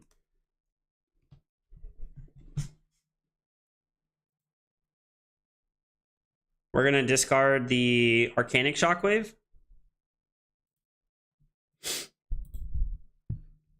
And I think that's fine. And then it's an Arcane Ping here from the Go Again. They have to decide how they want to play this. I mean, it's... Okay, now it's not. I was going to say it's possible they could stop this whole thing, but not like that, it's not. Alright, we need to hit a good one here. Honestly, hitting a blue off the top would be ideal. Because if they decide to let this come through and we hit a blue, we pitch it to Aurora, Arsenal this. Yo, they're just going for the whole thing. I mean, if they have a defense reaction here, I guess like they just like blow us out.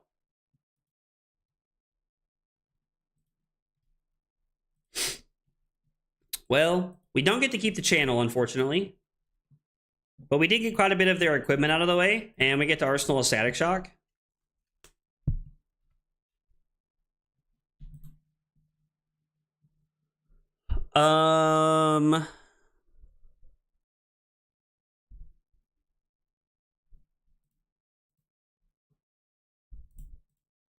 This is a very good situation to pitch the Skizik. Hey, Sean, what's up, dude?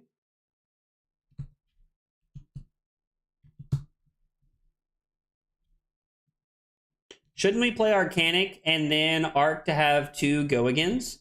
It ends up being the same thing, right?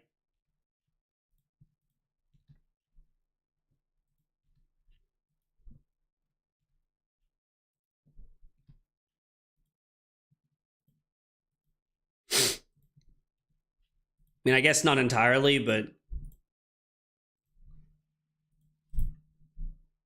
Would it have been the same thing? Was it the same amount of damage either way there?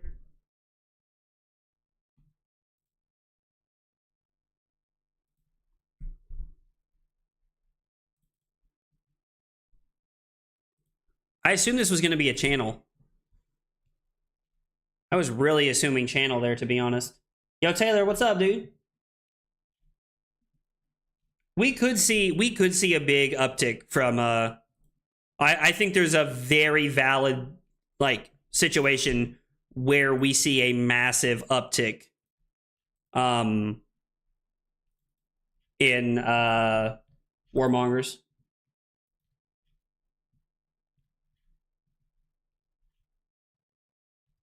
Yeah, the second channel's looking really good here. I mean, we're just supposed to play it, right?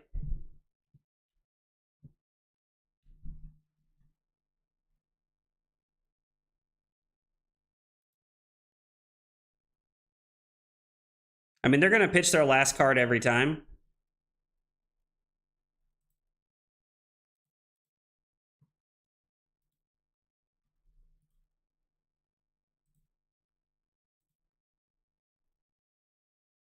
Like, they have to.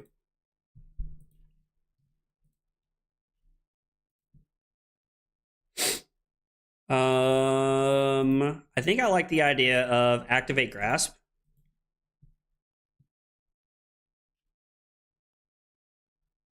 We are down 9. Oh yeah, Taylor. I assumed you were working on it, buddy. I'm not worried about it, man. I was like, you've not let me down yet, brother. You've not let me down yet, brother. Oh, I'm excited, man. I'm excited.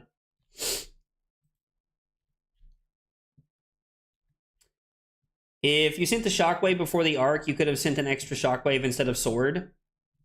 Oh, I guess the channel already had a counter on it, so stop. Like, so sending the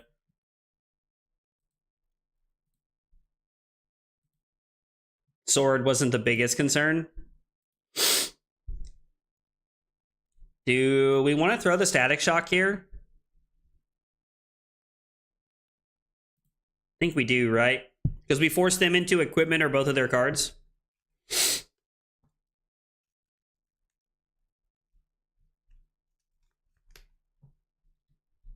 Okay, so they kept the snatch.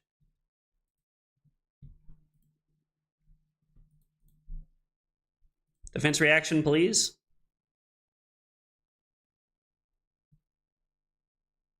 Yikes.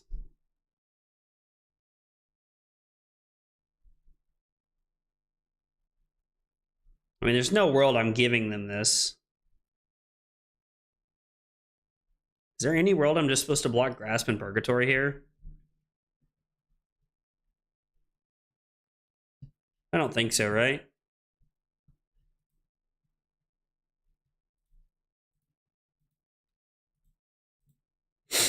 Feels bad, but I think it's the play we have to make here.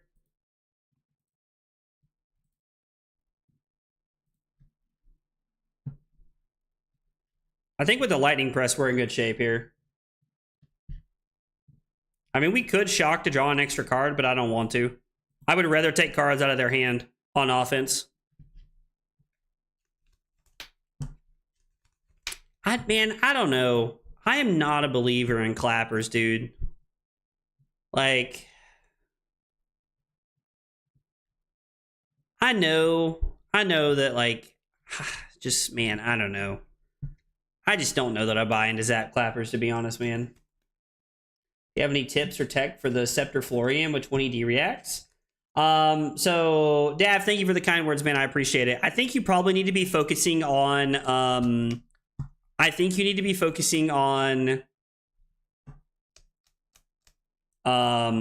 probably need to be focusing on like exude turns, like big exude turns is probably the goal there. Are we pitching this to Starfall? No, we're attacking with this. Because this is 2 go again. Into give our E-Strike go again. So it's 2 go again into E-Strike draw card go again.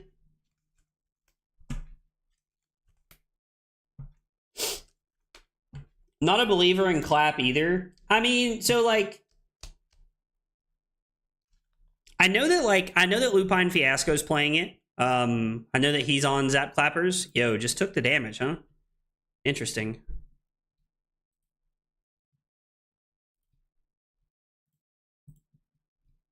I know that he's on it. I just don't know why I should be.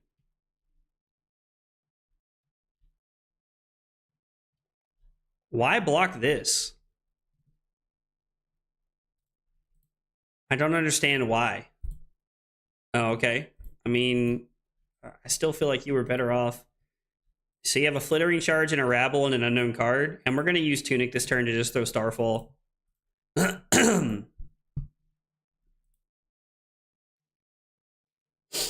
The less I want to block, the more I want my armor to block for me. I mean, yeah, I think that's a good way to look at it.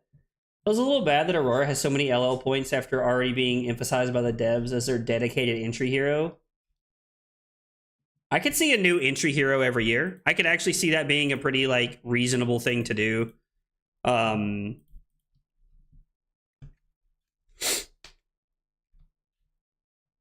hand blocks very effectively.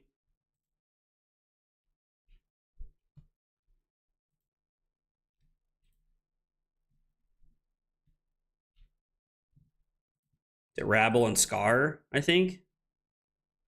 What they blocked with? Am I crazy? Was it Rabble, Scar? I can't remember. I don't know. I kind of like all of these cards. What have we blocked with the Scar, the Arc Lightning, and the Purg here?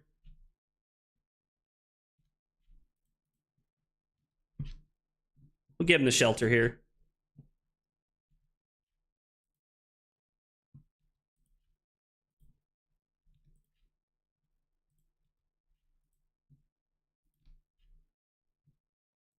Okay. Sure. So they arsenaled the second strike? Was it second strike? Is that what it was? Ira's the entry hero, is it? We cannot have our entry hero be the best deck in the format for months. I actually really agree with Electrum on that. Scar having Go Again. I mean, I know I had Go Again before the Arc Lightning, but this just feels really good. And we get to ping for a damage. And then it is 4 Go Again. Choosing to Arsenal there was a very, very good decision. Because we're basically going to demand a card from your hand. So you go to 6, and then I'm assuming you're going to fall to 5. Skyward Serenade is Embodiment, and Skizik, as I have a stroke. Arc Lightning puts you to 4. Honestly, Arc Lightning and Serenade in the same hands are honestly insane. Like, kind of insane. Oh, Flittering. Thank you, James. Thank you. Flittering is what it was. So they have a Flittering in Arsenal. James, the homie there. How long should an entry-level hero be around? The Gravy Bones Armory deck is both Blitz and CC ready. Seems like they are growing the entry-level products. So, I mean, I think if you want an entry hero, like if you want an entry-level product, the hero needs to be viable for at minimum a year. Like, a year is enough time for someone to learn the game, learn a deck, and really start to like fall in love with your product. At that point, they start considering, should I be spending more money? Should I be, you know, looking at other things? Like what should I be considering? Should I buy Command and Conquers? Should I buy Shelter from the Storm? You know, like, should I spend more money at my LGS? And LGS, like LGSs are what fuel, like, LSS ability to, like, you know, get their game into the world. So I think there's a lot of like I think a year is a solid like plan. Like if you are LSS, you should probably plan on your armory deck or like your entry level armory deck being in play for a year. I would say is a good place to be.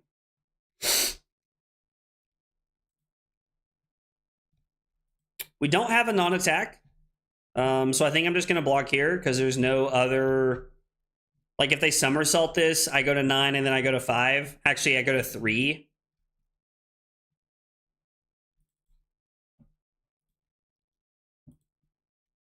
Oh, that was it? I was expecting more because I wanted to block with the Lightning Surge. I mean, that's fine.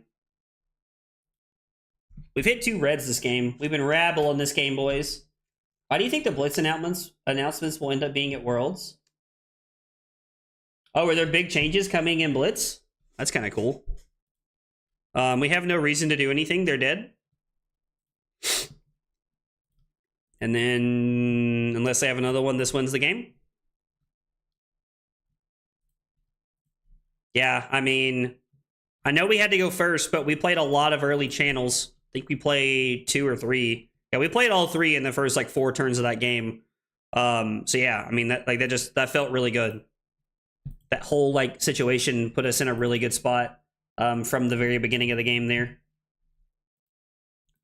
Let's go ahead and mark down our game over here. Aurora, we went first. We got the win. Early CLV put us in the driver's seat. Arc Lightning and Serenade pairs for good split damage. Guys, for anybody who does not know what I'm currently keeping track of over here on my other monitor that you guys can't really see, for anybody who does not know, if you are a YouTube member or a Twitch subscriber, you can link your YouTube or your Twitch to the Discord, and then from there you open up a special section of the Discord that gives you the ability to be able to see any decks that I'm working on. It gives you my complete sideboard guide for every deck that I'm playing into every hero. It opens you up to let you be able to vote on a weekly basis of what I'm going to play. About once a week, I let people vote on the decks that I'm going to be playing. It's probably going to be tomorrow. And I write articles about every event that I go to. Now, they're not 60-page primers like Mara's, but I do like to write articles and kind of share my time and talk about my, just my trips and things like that. So it's a good way to kind of get to know me. So if you are one of those people, you should go ahead and make sure that those are connected. Do I think Skizik is pronounced lightning noises? I love that. I love that, Mara. Do you think it's possible for Aurora this PQ season? What do you mean, Romping Club? Do I think what is possible? I may hop over to the YouTube chat. Yeah, please do, man.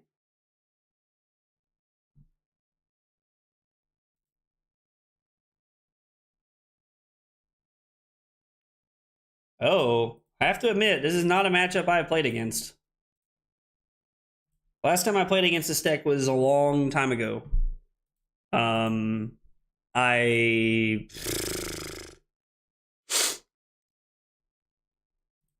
going to board the same way I do for new.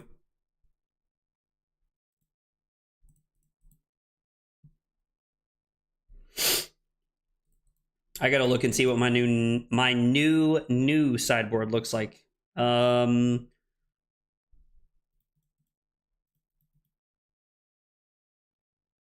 Yep. And then Respiratory, and we run snaps. Yep. All right. We'll see how this game goes.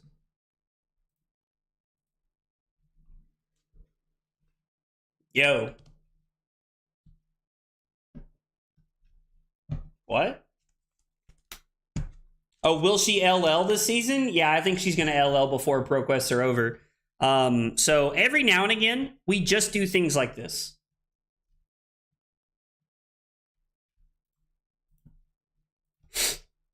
This is actually insane. I can't believe we just drew combo on turn 0. This is actually nuts. Hey, Jay, what's up, buddy? How are you, man? Speaking of Jay, Kyle, it's Monday. Kyle's not streaming tonight. Yeah, this hand is actually crazy.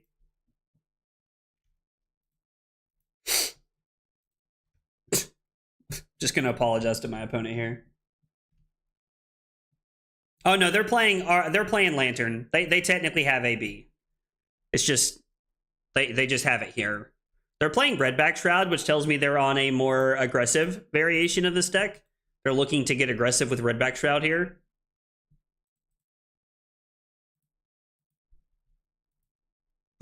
And it's kind of funny because, like,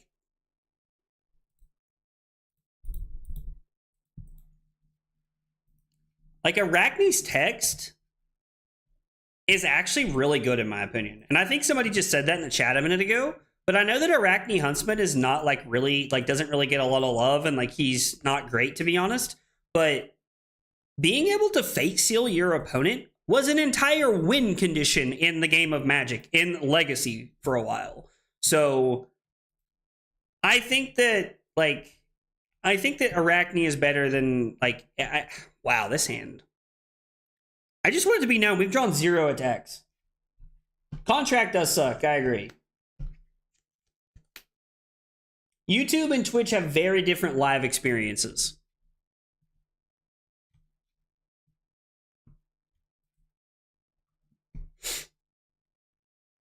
So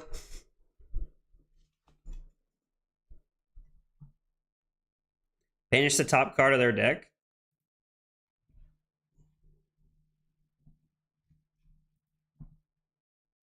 Are they going to get this go again, or is this just like pump nonsense? I think we're just going to block 3. Uh-oh. Uh-oh. The ability to be able to go back with YouTube Live is a big deal. That is really cool, I agree.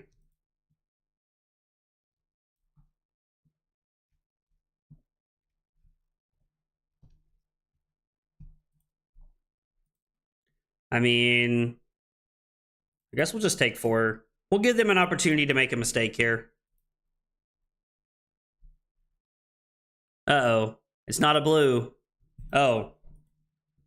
I mean, how did they get a second silver? Oh, the first contract. Never mind. And just like that, we're down to 32.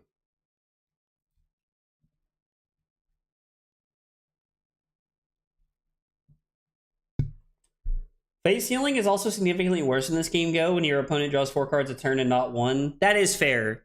That is fair. Cusco makes a good point. Face healing is just significantly worse.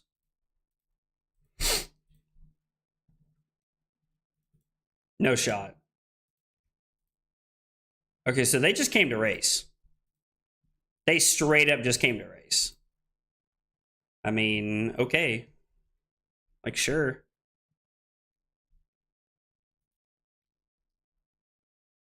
It's a very interesting deck.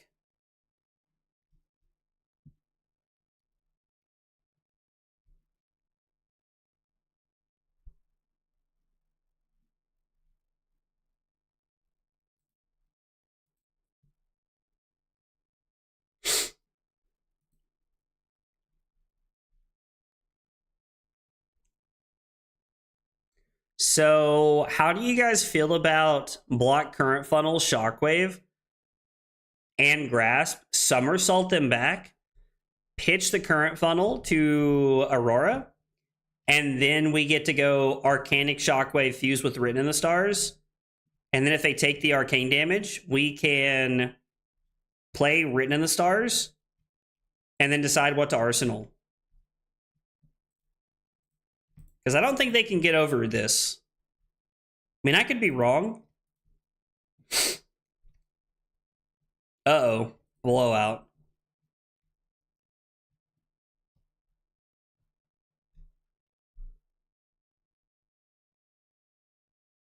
Oh, no. Blowout. Are we about to just get cooked?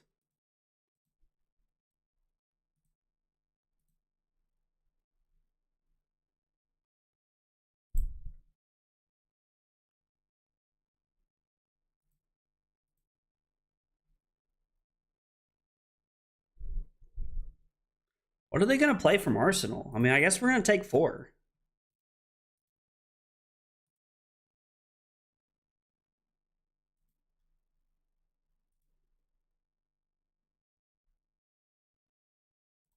They got our only attack in Skizik.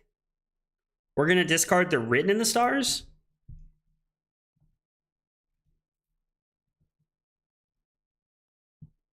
This has been a very interesting game. Dude, I mean, we might be cooked.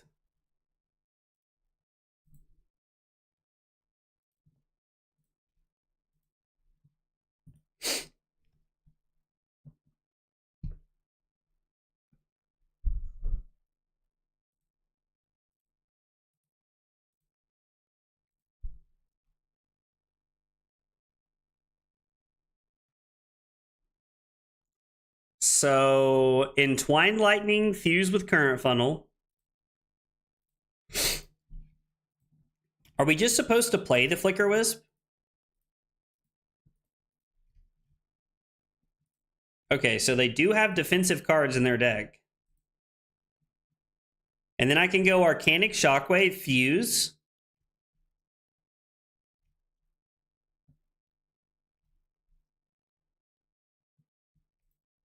I mean, it's the same thing, right? This is a wild turn. We might be cooked here. We're about to lose to Huntsman. We're about to lose to Arachne Huntsman. I got to fill this out in my log over here before I forget. I'm just going to put Huntsman because, like, I mean, I guess what did I go first here? Yeah, we went first this game. Not ideal. Not ideal.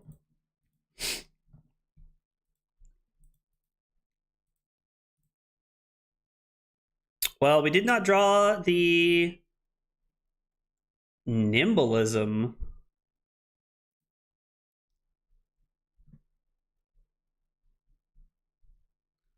Banish cards with 1 or less. What does my hand look like? Anything impressive?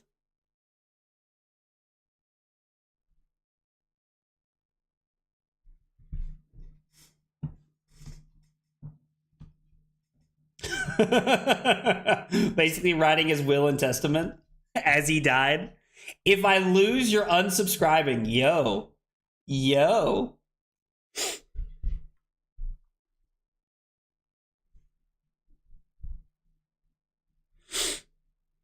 There's just not really a way to like set up the embodiment. But I have to keep this, right? Or are we just supposed to block? Like, are we supposed to block and throw 4?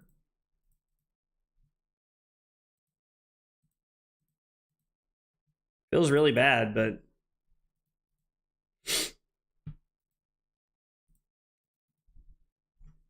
We're also not really, like, setting up anything good. I mean, I guess we're, like, waiting for the combo.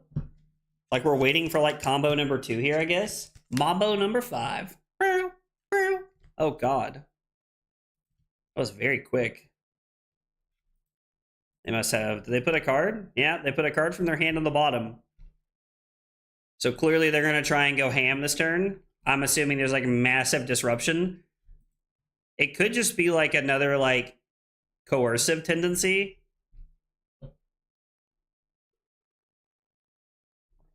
I am disputing my Prime Souls or credit card company. Yo. Y'all are brutal.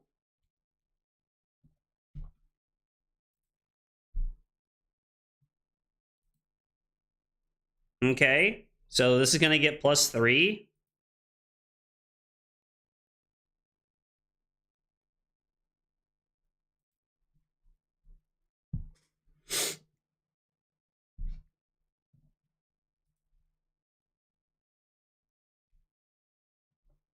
What is this?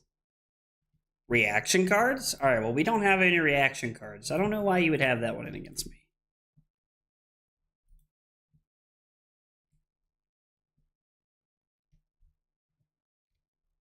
Interesting. So, what if we block E-Strike?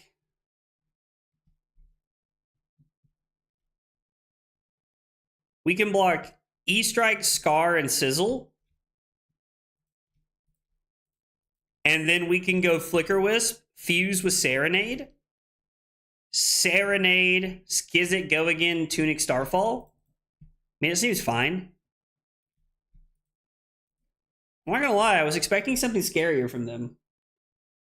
James said, I'll stick with you even through your darkest hours. Thanks, brother. I appreciate it, man. It means a lot. Means a lot, fam.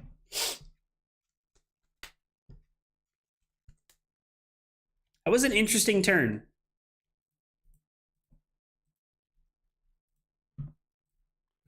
There's 2 Skizziks left in our deck and 1 Serenade, which is, I guess, kind of how we want it to be.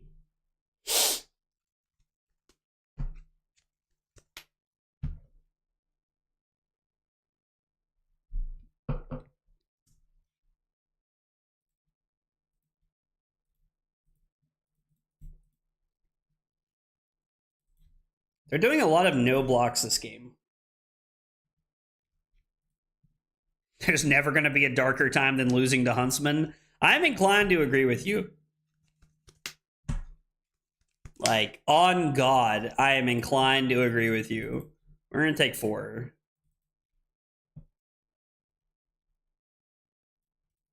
We're going to take 5. Go to 11.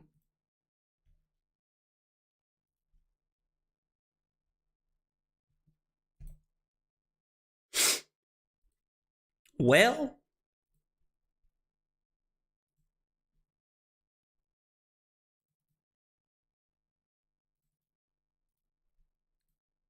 was kind of hoping to like force their hand a little bit. Is there any world we're supposed to go burn up and shock into E-Strike, draw a card? I think so, right?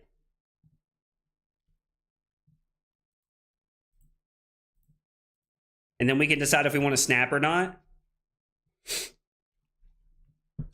I mean, they're at 11. They have to think about this now.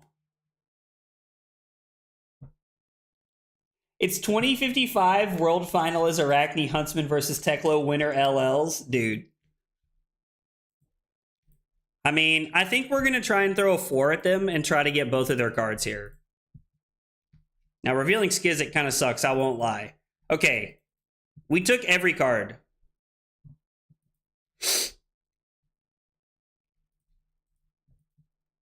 Oh, that sucks.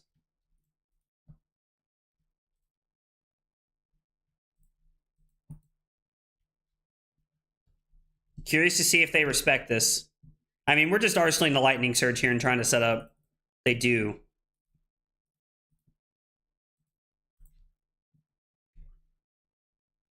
Double blue is less than ideal. Okay.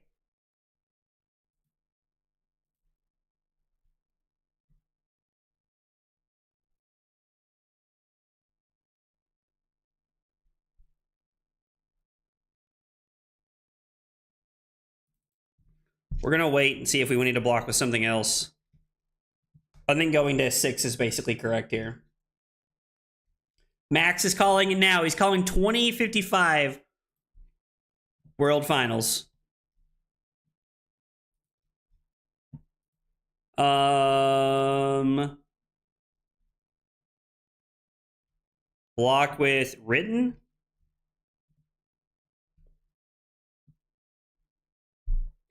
Okay, so if I block written and tunic, actually I can block written and just lose a card, and then I can go surge, starfall off the current funnel, embodiment Skizzik, lightning surge.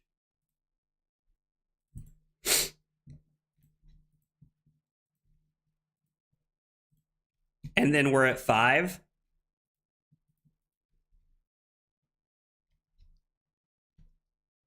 I mean, going 4-4, 4-2, 4-4 is not bad.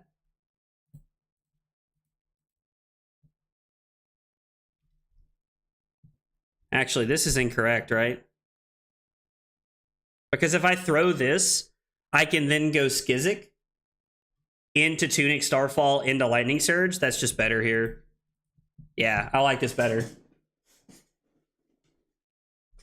Double blue does feel less bad with a Blood Rot, but I think we're just committing to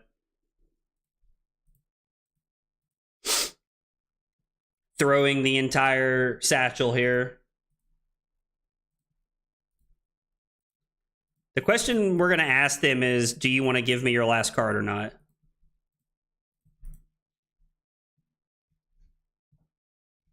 I want to know how they value this. I feel like going to 1 is very greedy.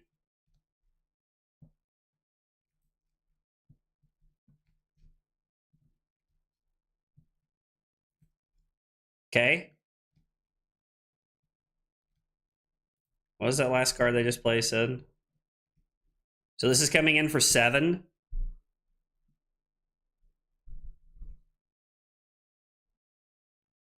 So do we just get a current funnel so it doesn't matter?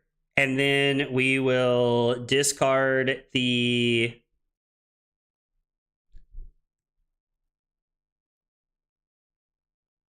So if we get a current funnel, We discard the Rabble. I'm trying to walk through this turn here just to make sure we don't mess this up. Get the current funnel so we don't give them any more silver. We discard the Ravenous Rabble. We block with the Heaven's Claw. And then we go Serenade Skizzik for 4 go again. Actually, we block with Heaven's Claws and the Tunic here. Oh yeah, they could have done multiple things with the boots this turn and the chest, I think. Yeah. So it's current funnel. Discard the Rabble.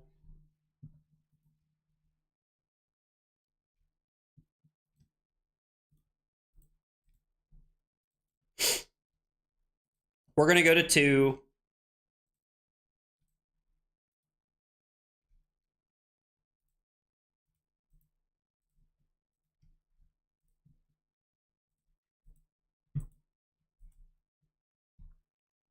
I don't think there was a better line with the Shockwave here. I don't think.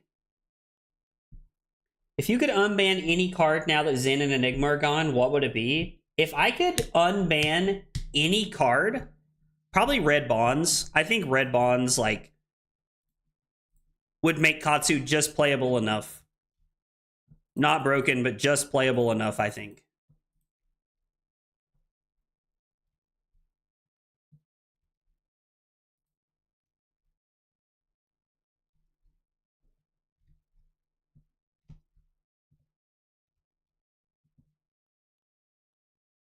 Yo, that's wild.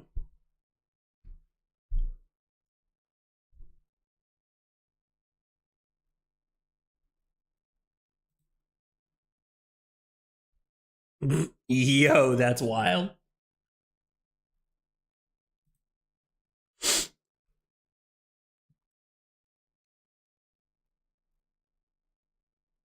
Do we throw this for 3?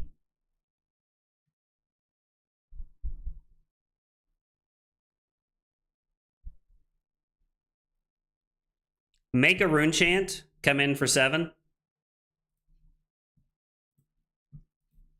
I think it's the play because we're going to lose our arsenal no matter what here. This has been a wild game. I mean, yeah, CLV does nothing with his hand. CLV does actual nothing with his hand. They know there's a press left. I was like, they've only seen 1, I think. No D-React, please.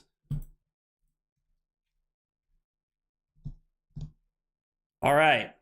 Thank God we get to keep our subs. Nobody has to quit. Nobody has to leave the channel. We did not lose to Huntsman. But dear God, was it a sweat.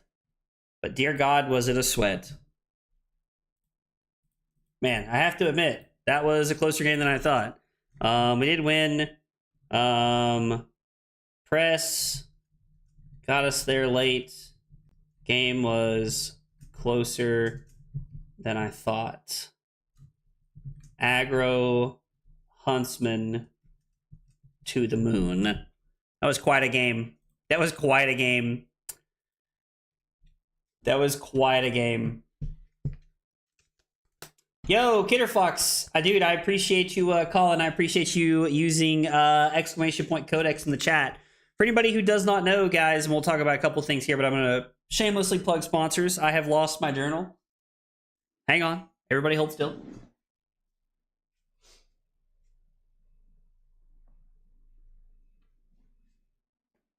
I set it on the other table because I was using it earlier. The Codex Journal. Get your Agroblaze 96 edition. Exclamation point Codex in the chat. It's a really cool way to keep up with your games, to kind of track what's going on. It has a lot of cool options for you. You get to keep life on one side, and you get to keep up, or life on this side, and then all your notes. And you get all your notes on this side. So you get to keep up with, like, you know, who you played against, like what event it was, what format it was, how prepared you were for the matchup. Did you go first or second? What kind of deck do you think they were playing, like S tier, A tier, things like that? So it's a really cool product. Code Agroblaze96 to save 10% at checkout.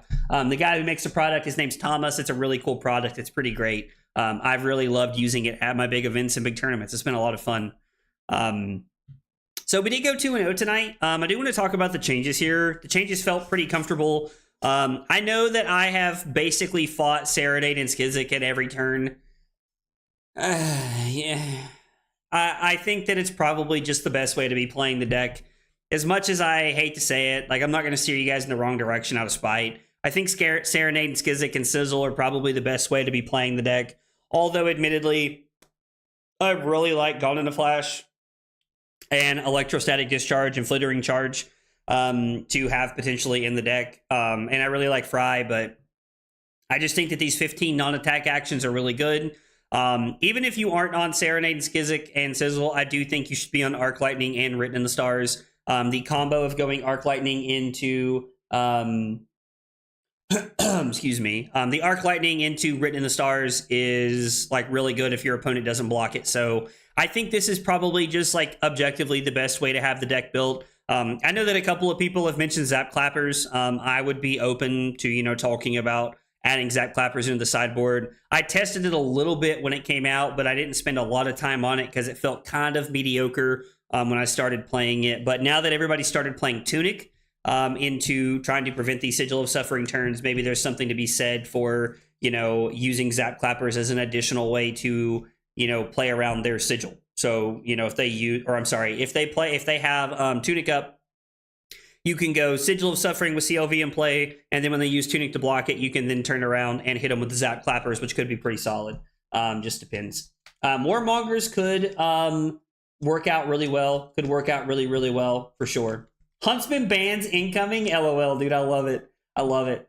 Yeah, Mara, I'll shoot you a message on Blue Sky about the journals and kind of talk about my experience with them. It's a really cool product, and you should definitely check it out. Plus, if it's like something you were, interested in, talking about, like, putting out into the community more, I'm sure Thomas would be more than interested to talk to you about it and, what you guys could set up. I'd be more than happy to set up something between you guys for sure. But yeah, I'll send you like a link to the product, and I'll just kind of describe my experience with it to you, and I'll shoot you a message on Blue Sky for sure. For sure. Guys, thanks so much for hanging out tonight. Thanks for being here. I know the stream started a little late. Had a baseball game. My brother was playing baseball tonight. We went to. Really appreciate you guys chilling and being here tonight. It means a lot. Appreciate y'all hanging out. If you are a YouTube member or a Twitch subscriber, don't forget, link it to your Discord tomorrow. Here in a little bit, I'm going to put up a poll and you guys vote on what we're going to be playing tomorrow. It's going to be decks that I'm testing for Nationals, so I'm going to have a poll going probably over the next few weeks, letting you all vote more regularly. I am currently working on trying to get... Dave was not here tonight. I didn't see Dave, but I told Dave that when we got back from London, we would do an Acilio stream. So I'm currently working on trying to get the collab set up to hang out with Yudo and get some Acilio games, and it should be a good time. So hopefully we'll have that coming sometime the next week or so. But anyway, thanks for hanging out. Have a good night, and I will see you guys tomorrow. Take it easy, guys.